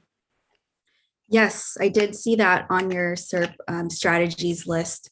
And so our intent with our workforce program is to be complementary, not to be competing with whatever you all are developing. And so we'd be interested in working with you all and kind of coordinating on some of the workforce development pieces. Thank you. Thank you. Ed? Just to add briefly, on the 20th of this month, we're going to have a meeting with some new car dealerships regarding EV mechanic, and you may want to participate. We'd love to have you join us. Thank you for the invite. Thank you so much, Ed. Loving all the engagement tonight, folks. Thank you. Again, any more questions or comments, please feel free to throw them in the chat. We will monitor that. And I am keeping an eye on time. We're a bit behind schedule and want to be mindful and respectful of your time. So with that, we're going to move on to standing updates from the subcommittees. So I'll be calling on co-leads from each subcommittee to provide an update. As a reminder, updates should only be around 4 minutes, less if possible, per subcommittee. And CSC members, if possible, please hold the questions until the end of the update or throw them in the chat, and then we'll call on them as it's timely. So first we have the tree subcommittee. If the co-lead can provide an update for them. And I know that we had Matt is sometimes here, but sometimes not. I don't know if Clifton had something to share, and we're also happy to help share kind of what we took away from that meeting as well, Clifton. Yeah, I don't have any updates for the tree subcommittee right now. I believe we're still in the process of reviewing the RFP, but if anyone else was at the last meeting and has any more updates, I can be okay. For the sake of time, because I was going to share it during district updates, but it's perfectly nestled right here. We did get word officially from CARB that our project plan, as promised, was expedited in its approval, and CARB has approved the project plan for the urban greening and vegetative barriers project. So that RFP really is now kind of the next step. We have approval to move forward. So it's a really exciting time, and thank you all for the support on getting that project plan to CARB, and thank you to CARB for getting that approval expedited. So that's our district update for that. Awesome, thank you, Jess. And then we'll move on to the indoor air and weatherization subcommittee. That's me. Good afternoon, everybody. Cynthia Pinto Cabrera with the CVAC here covering tonight for Dr. Catherine Grupa White. So I just have a really brief update for the indoor air quality subcommittee. Us as the co-leads, we're still researching and looking into sorting through a bunch of documents that we've received from the Bay Area and the San Diego programs. We've been in conversation with various stakeholders involved with both of those programs, and just a little brief overview of what was just a brief overview of those conversations was shared with the subcommittee, updating them on what we've been able to talk about. So these two programs are very different. So with the Bay Area is a more targeted program, and it's going to be serving 50 families with a smaller budget of $275,000, while the San Diego project is a much larger project that's going to be distributing 525 filters and air monitors. And their budget is about double of what ours is. So, we're kind of looking at the small projects, the large projects, trying to find the perfect fit for Stockton. And we've also been, reviewing those materials. And during these conversations, it's helping us inform who can be eligible for this Stockton version of the program. So that's something we are working on as a subcommittee. And from feedback from the subcommittee meetings and reviewing those two programs, it looks like a lot of folks are interested in keeping the program within the AB617 boundaries and just ensuring that this program is shared in an accessible and equitable way. The details of that are still a little in the works, but we're currently drafting a proposal for that eligibility criteria, and we're going to bring it to the subcommittee for discussion next month. Yeah, we're in April now. Next month, and then bring it to the full CSC when we all come to a consensus. So our next meeting is going to be on May 24th, and we'll hash out some of that criteria and hopefully bring it back to you by June. So yeah, let me know if you have any questions. Thanks. Thank you so much, Cynthia. I don't see any questions on the chat, so we'll move on to the outreach subcommittee for an update.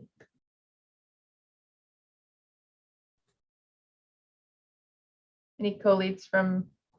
Hi, Jess. Good afternoon. This is SB Bielma, and I'm part of the outreach committee, and I assisted this last go around with Jonathan.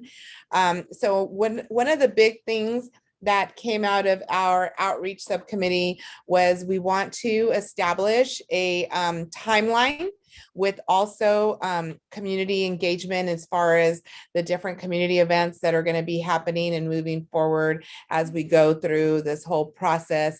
And as all the other subcommittees have, you know, their outreach pieces that they're going to need. So we want to, with the help of Juan, who'll be able to explain a little bit more about how that's going to work in terms of the staff assistance that we will receive for that.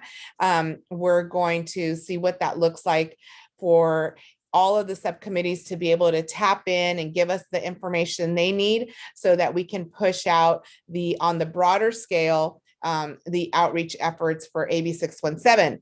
Obviously, we're going to engage with the community members, and we're going to see what that engagement looks like, because we know for a fact that we have to have the community opt in a manner so that they can receive information, so that they know what's going on as far as, you know, what is AB617 and what is it that we are, you know, here to do and help serve the community with all of these different programs. And so we went out, some of us, to the Tune In, Tune Up event. And so at that event, we were able to engage with the public and let them know that, for example, we had the electric lawnmower. So we were able to demonstrate that and showcase that and say, hey, we're going to have some additional funding coming down through AB617 if you live within the AB617 jurisdiction, and you'll be able to receive funding for this program. And then and that'll be coupled up with, how we already have the incentive program through the Air District. So like this whole process of information dissemination is like finding like what's the best method to do based on our experiences of, door-to-door crowd canvassing and those different type of engagements. But next steps, so there's like a lot, going on in terms of, it's a very hearty discussion that we have. And, but I'll hand it over to Juan so that he can go ahead and give us a breakdown on how that timeline is going to work, and just to give you an overview in terms of the discussion that we had and how this will be engaging with all the other subcommittees. Thank you, SB. I think you summarized it quite well. Just to be respectful of the time. You just did a great job. I think the timeline is just going to help the outreach subcommittee members to have a clear vision of what's expected in terms of short, mid, and long-term goals. So that is the purpose of this timeline. And in addition to the timeline, we're actually developing a community event tracker that is going to keep track of all the opportunities for community engagement when it comes to event opportunities within the community. So other than that, our next meeting is scheduled for Friday, April 15 at 2 p.m. and we're excited and we're looking forward to that next meeting. So thank you. Awesome. Thank you so much for that update, SB and Juan. I don't see any questions or comments. Oh, Heather. Yep. Sorry. I'm like, how do I raise my hand and do all the things? Hi, everyone. How are you this evening? I dropped into the chat the link that you can save and share widely. That is on the flyer that you guys asked about earlier. And to Juan's point, what we're going to do is build out kind of a resource section within the outreach subcommittee space on our community webpage. So we can get that flyer there, which contains the link I just put into the chat. And this timeline that he speaks of, and then just all the things that will come out of the outreach committee. So we'll get that dialed in and point you to it so that you have everything you need. Also wanted to just give a quick shout out that we, Valley Air, will be at Stockton Earth Day, which falls within the boundary. It's at the park. Oh, I just forgot the name of the park behind the Hagen Museum. Victory Park. Victory Park. Thank you. And we actually did request SB to be with you or near you if possible, so we can sort of tag team and strengthen our representation. So just FYI. Oh, sorry, one more thing. We have shared with the outreach subcommittee the mini grant concept. Which is essentially the opportunity for nonprofits to apply for small mini grants to help assist with outreach through AB617. That guideline and application has been vetted, and we've gotten some glowing remarks and feedback from the committee. If there's anybody else interested on the call tonight, drop your email or your name into chat for me, and I'll shoot you a copy if you're interested in it. It's still got the draft watermark on it. We've got 2 more committees. It's going to apply across the valley for our AB617 process as far as individual committees taking a look at mini grants. And so we're going to gather just a little bit more feedback from a couple other communities and probably distribute it widely by the end of next week, but maybe on Friday at our subcommittee meeting. Douglas. Thank you. Yeah, I have a question. Last week on my Facebook, there was somebody who had a e-bike. They were giving demonstration to people around in Stockton, and I was wondering, what do you know? Who was the organization that was Yes. people to get a sample of the e-bike? Yes, definitely. Thanks for noticing that, Douglas. That was actually the Stockton Mobility Project. And we were there. In fact, Jamie on our team was at that event. It was well attended and sort of a step in the right direction for all of us. Yes, it was great. I'm glad you noticed it. Yeah, I was surprised. I was like, I would have known if you were a guy who was there. I thought you did one in Yosemite. Are we going to be able to get it in Stockton, or is it who's responsible? The city of Stockton or the supervisor of the county going to be doing the program? Well, I heard actually the COG was talking about e-bikes tonight here on this call. So I think there's a couple entities working on that. I do know that we're just freshly embarking on it just as an agency ourselves. So I expect lots to come in the future. Oh, it was a lot of response. People were talking about it, and they were like positive thing. I mean, there were kind of negative things. Well, this is Stockton. You know how Stockton is. I was like, well, look at Sacramento. They're no different than Stockton. So but Stockton is worse than we're sitting there. And I'm like, okay, don't get down on me, you know. So, but there's a lot of talk. It was a lot of more feedback than negative. So I really. Excellent. I just hope that e-bike will be more efficient, and hopefully people will use that instead of using their car to go to work or do other things, to go shopping and things like that. I think that'd be a wonderful thing. And also, you know, I'm in the process of looking for a car. If anybody, you know, any incentive voucher for cars, that'd be wonderful also. Thank you. Thank you for the feedback, Douglas. And yeah, Doug, we can reach out to you with some more details as you're in that search. We'll definitely follow up with you. Awesome. Thank you, Jess, Heather, and Doug. I don't see any more comments or questions in the chat, so we'll keep moving along to the harmful algal, that's fun to say, blooms, HABs for short, subcommittee updates. Hi everyone. Oh, I'm sorry. No, Hi, everyone. go for it. Spencer Fern from Restore the Delta, and I'm going to keep this update kind of short simply because it was also our first meeting for the HAB subcommittee, and it was more of like your kind of your run-of-the-mill, what are HABs, how can we kind of protect against it.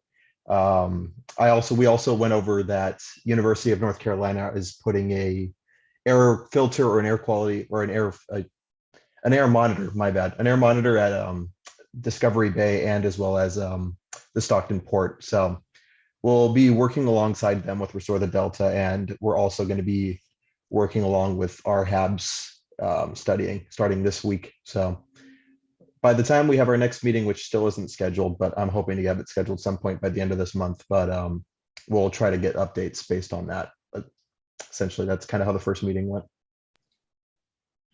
Thank you, Spencer.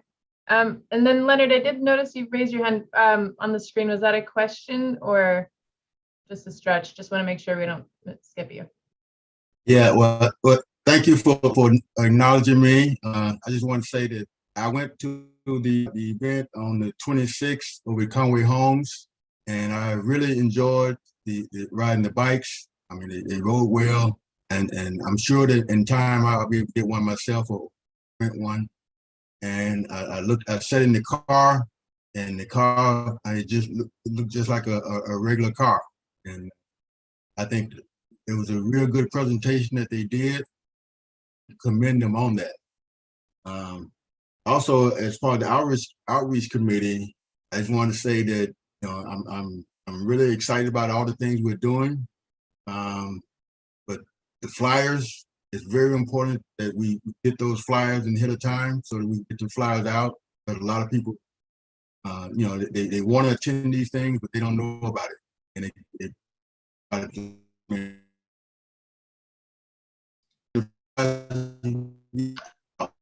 Leonard, I think we're losing you. Oh. But I'll just say, I'm through. Okay, sorry, I got choppy at the end. I heard kind of just talking about getting the word out there and about the flyers. And so I think not only emailing, but to Mary Elizabeth's earlier point, making sure there's a space for it. Also something we've done, and we have a lot of committees, so I apologize if we've already done this, but Heather, correct me if I'm wrong. We can, if we haven't already, mail you guys. I know not everyone has access to a printer, and if you want to physically pass out flyers, I think we've done it in the past and we can certainly keep doing it. We will mail you 50 flyers, 100 flyers, however many you need or you feel you need. We can provide. Absolutely. Yes. Thanks for pointing that out, Jess. Awesome. Thanks so much. All right. And with that, we can move on to the EV mechanic training subcommittee. I know there wasn't a meeting since the last CSC, but wanted to check if there are any updates. Yeah, just want to make sure everyone understands in an effort to provide the best information as we begin to look at how to fund this program. We developed, in fact, during the tune-in, tune-up, we developed a relationship with the New Car Dealer Association's legal counsel, and he has connected us with 2 or 3 dealerships that actually are in need of EV mechanics. And we're going to have a meeting on the 20th to discuss what the need looks like, what the benefits, what the pay, what the future looks like from a dealership standpoint. And again, everyone's invited if you're interested. Thank you. Thank you so much, Ed. And I see a raised hand. Margot, go for it. Yeah, so Ed, I'm assuming you met with the dealers, and I'm guessing they might have some suggestions on how they would like to see the training progress, and they'll have some insights for us. Margot, very good question. We're still looking at an entry level as the best point of use of our money, which means that essentially we would prepare students to go into an EV actual training program. This would be an entry level piece, and we want to make sure that those that are involved in that we clearly define what that path looks like moving forward, so that in the end we can hook them up with jobs and see some of the benefits that we believe EV mechanic offer for our community. Does that answer your question, Margot? Yeah, thanks. Okay. Awesome. Thank you so much, Ed and Margot. Okay, and then I don't see any more comments. I'm going to hand it off to Steph, who will provide us some updates on other subcommittee progress and next steps. Thanks, Jim. Hello again, everybody. We're definitely aware there are a lot of subcommittees going on right now. And so in an effort to put all of this information in one spot so folks can kind of keep up to date, we are continuing, you've seen it before, but we're continuing to update this table that has all of our subcommittees and kind of their most recent actions. And so if you go on our subcommittee meetings page, well, one, you can kind of see each of the subcommittees has their own little card. And right here, summary of subcommittee next steps. You'll see all of our subcommittees and just some high level information about co-leads, next meetings, recent actions, and also district and CARB contacts. We've heard a lot of great updates, so I'll kind of highlight some of the ones we might not have heard from yet tonight in the evening. One of those is heavy duty trucks. We plan to have our first heavy duty trucks subcommittee April 25th at 4 p.m. And then also our first regulatory and enforcement subcommittee. Let me make it a little bigger here. Will be April 12th at 4 p.m. Does anyone have any questions about this?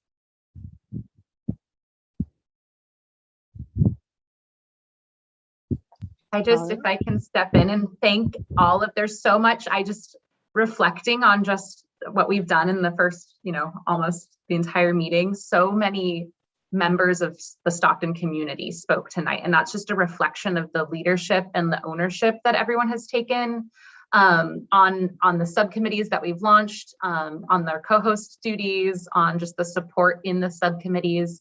As folks have noted here, there's kind of varying levels of subcommittee leadership and support. So as we move forward, there are still a couple of committees that we want to launch later in the year that we don't quite have co-leads for, but maybe as you get more comfortable or you're interested, we'll still keep asking and we'll still keep connecting with you all. But I just want to thank everyone and just reflect on all of the hard work that we're seeing and is certainly reflected tonight. So that's what I had to share. Thanks, Jem. Thank you, Jess. And yes, definitely appreciating the engagement tonight. Really wonderful to see everyone so active. So we'll move on to the agency updates, and I guess starting with Air District. Do you have any? Am I passing that back? The only other, yes, I shared one, which was the trees and urban greening. The other I will share is another project plan, but this time it was the submission of a project plan. We submitted the project plan for our EV car share program, which we're looking forward to, again, working quickly with CARB and getting that approved so we can then take the next step and open up an RFP and get that moving along.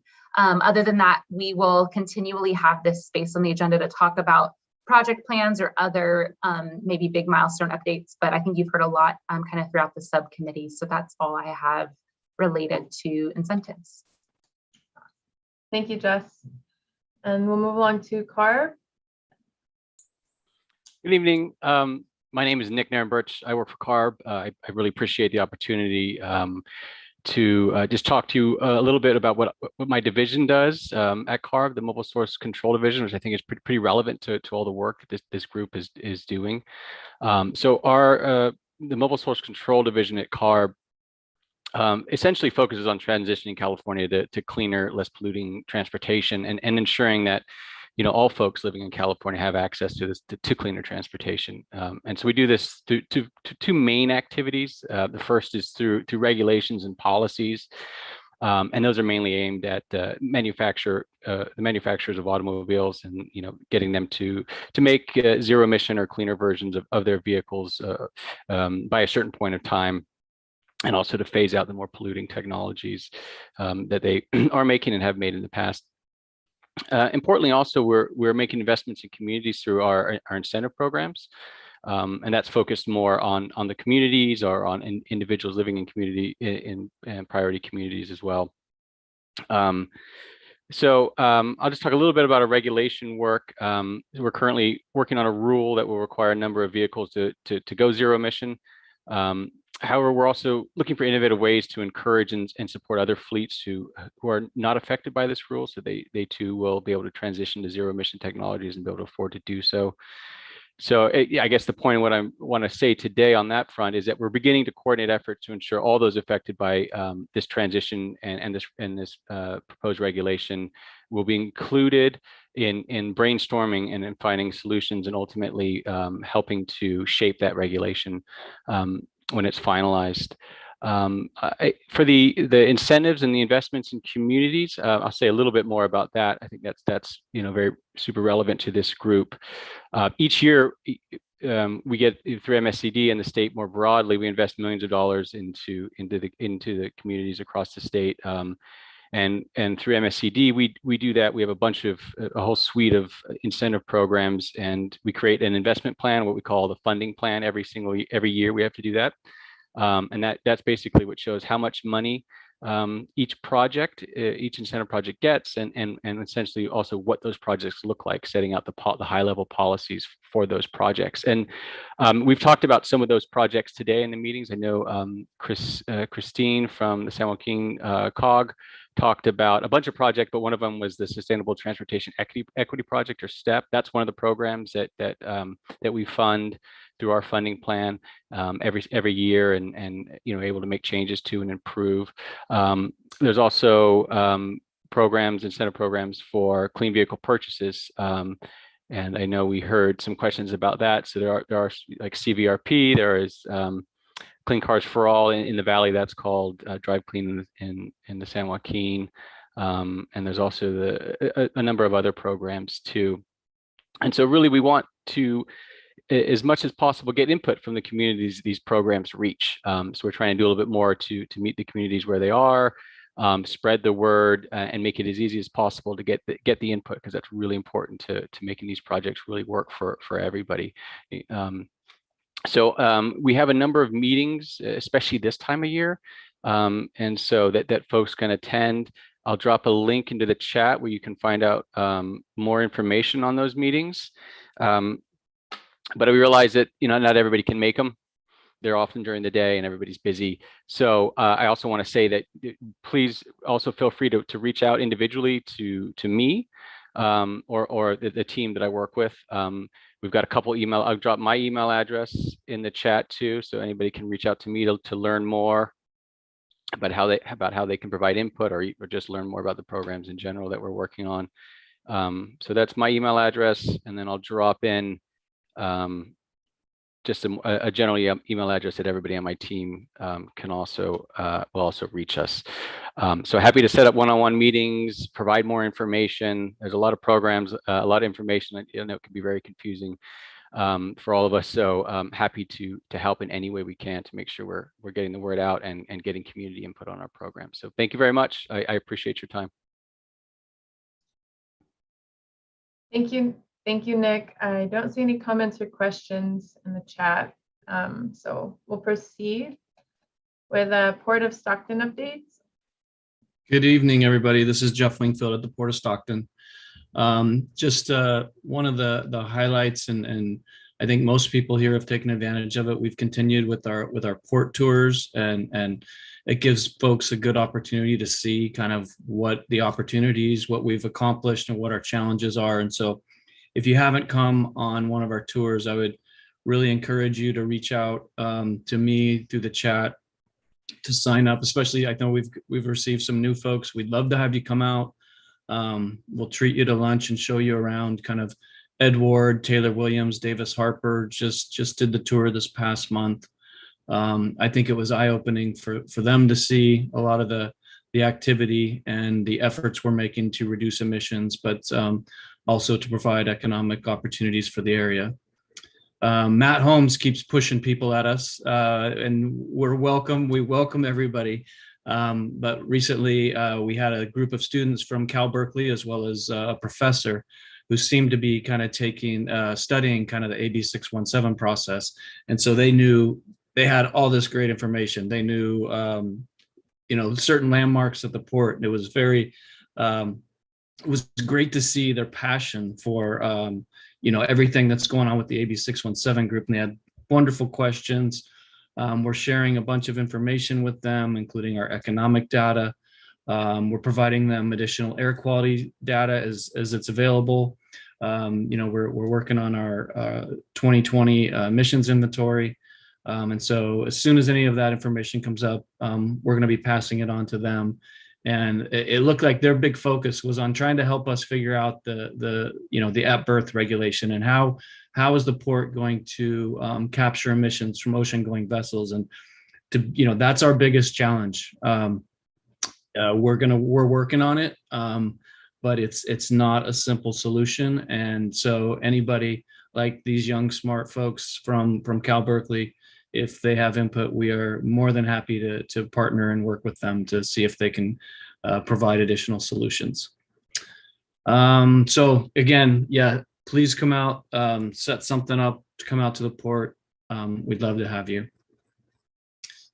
We've working on multiple grant submissions. One of them is through the California Energy Commission that went to our board, our last board meeting. It's to acquire additional chargers. Currently, we have around 40 some pieces of zero emission cargo handling equipment. We've only got 30 chargers. We had to kind of cut back on some of our ask through a previous grant program because we just didn't have enough funding. And so what we ended up getting was a lot of the level 2 chargers, and what we really need is the fast chargers. And so this grant opportunity is going to allow us to get 50% of the cost reimbursed to us for fast chargers. And so we're looking to get another 15 to 20 of these chargers, but the program is very competitive. And so we'll see kind of the outcome. I should have an outcome hopefully by the next POC meeting. Speaking of our next POC meeting, I'd really love for everybody to attend. The next one is April 20th at 4 p.m. Please attend, and we're going to be sharing an update kind of on the trucks, the efforts to reduce emissions from trucks. That's going to be Starcrest and what they're focused on this month.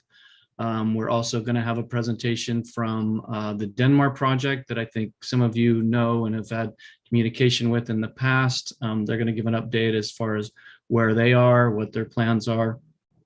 So please attend on April 20th at 4 p.m. The port director and I met with the principal at Washington Elementary, as well as Sylvia Cantu. It was a couple weeks ago now. We really wanted to understand how we could potentially partner and provide opportunities for the school. I mean, there's a lot of things that the port has done in the past for other schools. We want to take it upon ourselves. Even there's a lot of opportunities that we'll get. Well, we will request Washington Elementary, and we'll get bumped, and we'll have to do whatever it is for, other elementary schools in South Stockton. So we wanted to really create an avenue, and we've tried this in the past, but the current principal really seems to be engaged and want to talk to us and want to work with us and figure that out. So we also brought our traffic consultant to that meeting, and it was really moving, I guess, how many trucks are going by the school, as well as both the noise impacts and the safety impacts. So as I think Najee mentioned earlier, we have been working with the city and the county to figure out ways that we can remove trucks, at least port trucks. We're going to try to do more than that, but I can tell you that we're gonna do it, make every effort we can to remove at least port trucks from the neighborhood, and we're hoping that if we make it more difficult enough, that others will follow kind of port truck traffic as well. So Jolene will give an update at April 20th POC meeting, kind of on where we stand there. But we really do want to adopt that school, provide them opportunities, whether it's educational opportunities, come visit the port, providing some of our facilities for different events that they have for the students, as well as maybe just providing supplies. One of the biggest needs is headphones and shoes and jackets. So we're kind of putting together a list and going to go back and meet with the principal and see what opportunities we can provide there. As was mentioned a lot of times tonight, the workforce development has been on my front door for a while. I've been talking with San Joaquin County Office of Education. They came in for a meeting.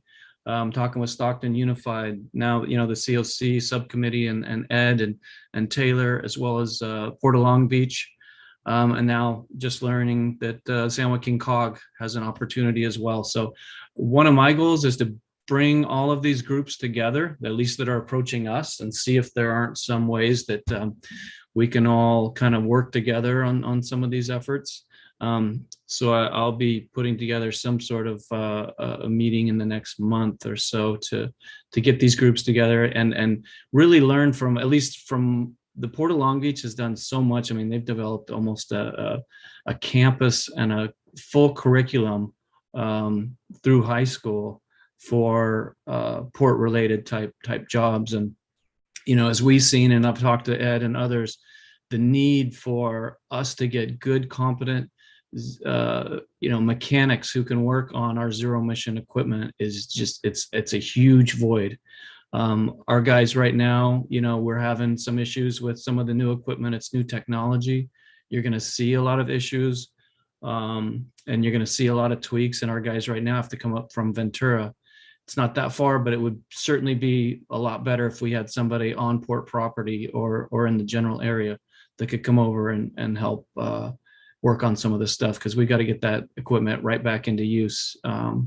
We're quite busy, as if you haven't noticed, and everything that's going on in the supply chain issue.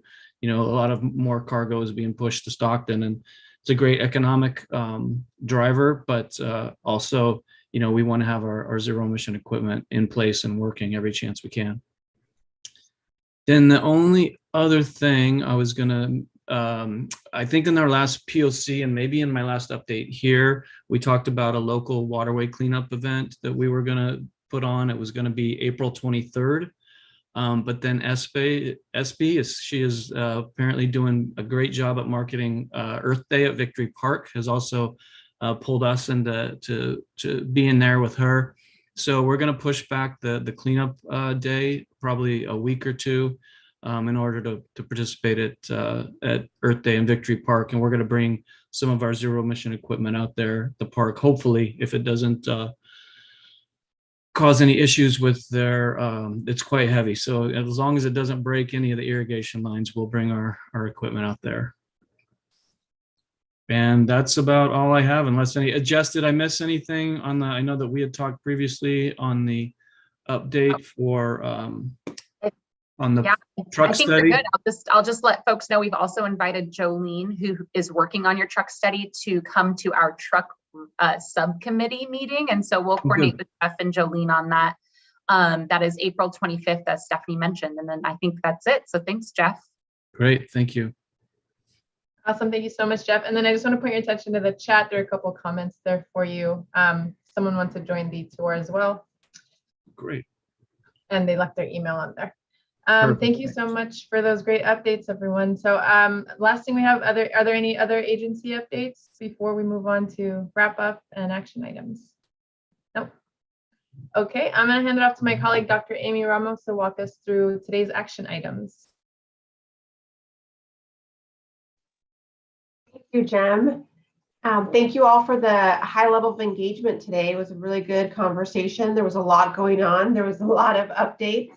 And we try to capture the updates that turned into action items. So as I provide you these updates, please let me know if you'd like me to add anything else that was just an update, but you think it should be transformed into an action item. So things that are action items are things that we will be keeping a track of. So for example, the Air District will be posting flyers on its community website, and the Air District will be responsible for that. In partnership with CARB, the Air District will ensure that archival air monitoring data are accessible on CARB's website portal for public download. And once that's available, it'll be announced at the next CSC meeting. And a list of low-cost handheld PM 2.5 monitors will be sent to the CSC. Matt Holmes and the Air District will coordinate on that. We will have ongoing presentations or updates about the community-driven citizen project, which includes air monitoring and real-time live data that will be provided by UC Merced and Little Manila Rising Collaborative. And Outreach Subcommittee will have a dedicated webpage on the Air District's website to support outreach. So for example, that's where the announcements for many grants will go, flyers, etc. And I see there's a couple chats. Want to make sure this is relevant. Any questions, modifications? I do see chat.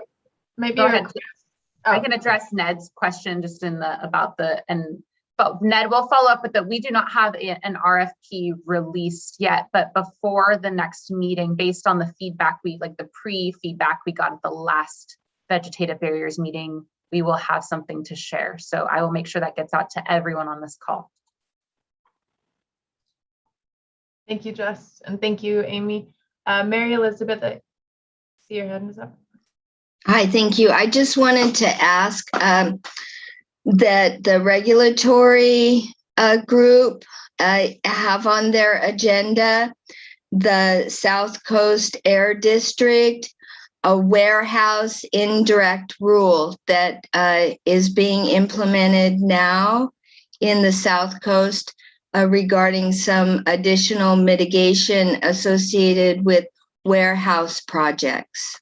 Yes, that's a great point, Mary Elizabeth. And I'll just take time to say, we're actually excited to talk about, we adopted a mitigation offset rule for big projects like new warehouses back in 2005. It's called our indirect source review rule. We were actually the first in the nation to do it, where much of the South Coast rule looks kind of like it was modeled similarly based on our rule. We're really excited to share kind of updates and kind of what that rule entails. And we had that request from a couple folks, Mary Elizabeth, so it sounds like it's a really good idea to put and just briefly review on the agenda. Awesome, thank you. All right, I don't see any other questions in the chat, so I think we could start moving toward wrapping up. We covered a lot today, so thank you all for bearing with us, and we are a bit over time, but it was a great engagement. So just really quickly, I'll highlight the next meeting. Let me share my screen. So the agenda setting meeting following this will be Thursday, April 14th for those who are able to join. And then the next CSC meeting will be Wednesday, May 4th. For any Star Wars fans, may the 4th be with you, at 5 p.m. And then we would like to take this opportunity to invite any volunteers for a co-host for our next meeting. I believe we don't have one lined up, right, team? I'm looking at faces. Yeah. Anyone feeling encouraged to participate today for the next co-host? Again, involvement is up to you. You can be as involved or as little involved as you'd like, but we do encourage you to be part of this. We can co-facilitate as you desire. No, okay, no worries. We'll keep asking. If someone changes their mind, please email the Air District and we will coordinate accordingly. So thank you all again for an engaging, productive, and thoughtful conversation today. And just a few announcements on behalf of the Air District and Hardin Company. We want to thank everyone for the stipend program for sending in their direct deposits and W-9 forms. We really appreciate it. And if there's anyone who's still working on them or has any questions or concerns, please don't hesitate to give us a call or email us. We'd be happy to address that. And then before we open it to public comments, would anyone like to use this time and space to share any announcements with the community? This can be any events or exciting news you just want your colleagues to know about. We just want to use this, share the space for everyone else.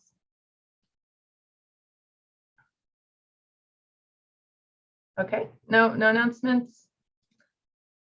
All right, so we'll move on to public comments. Let me check YouTube Live. I don't think we have any.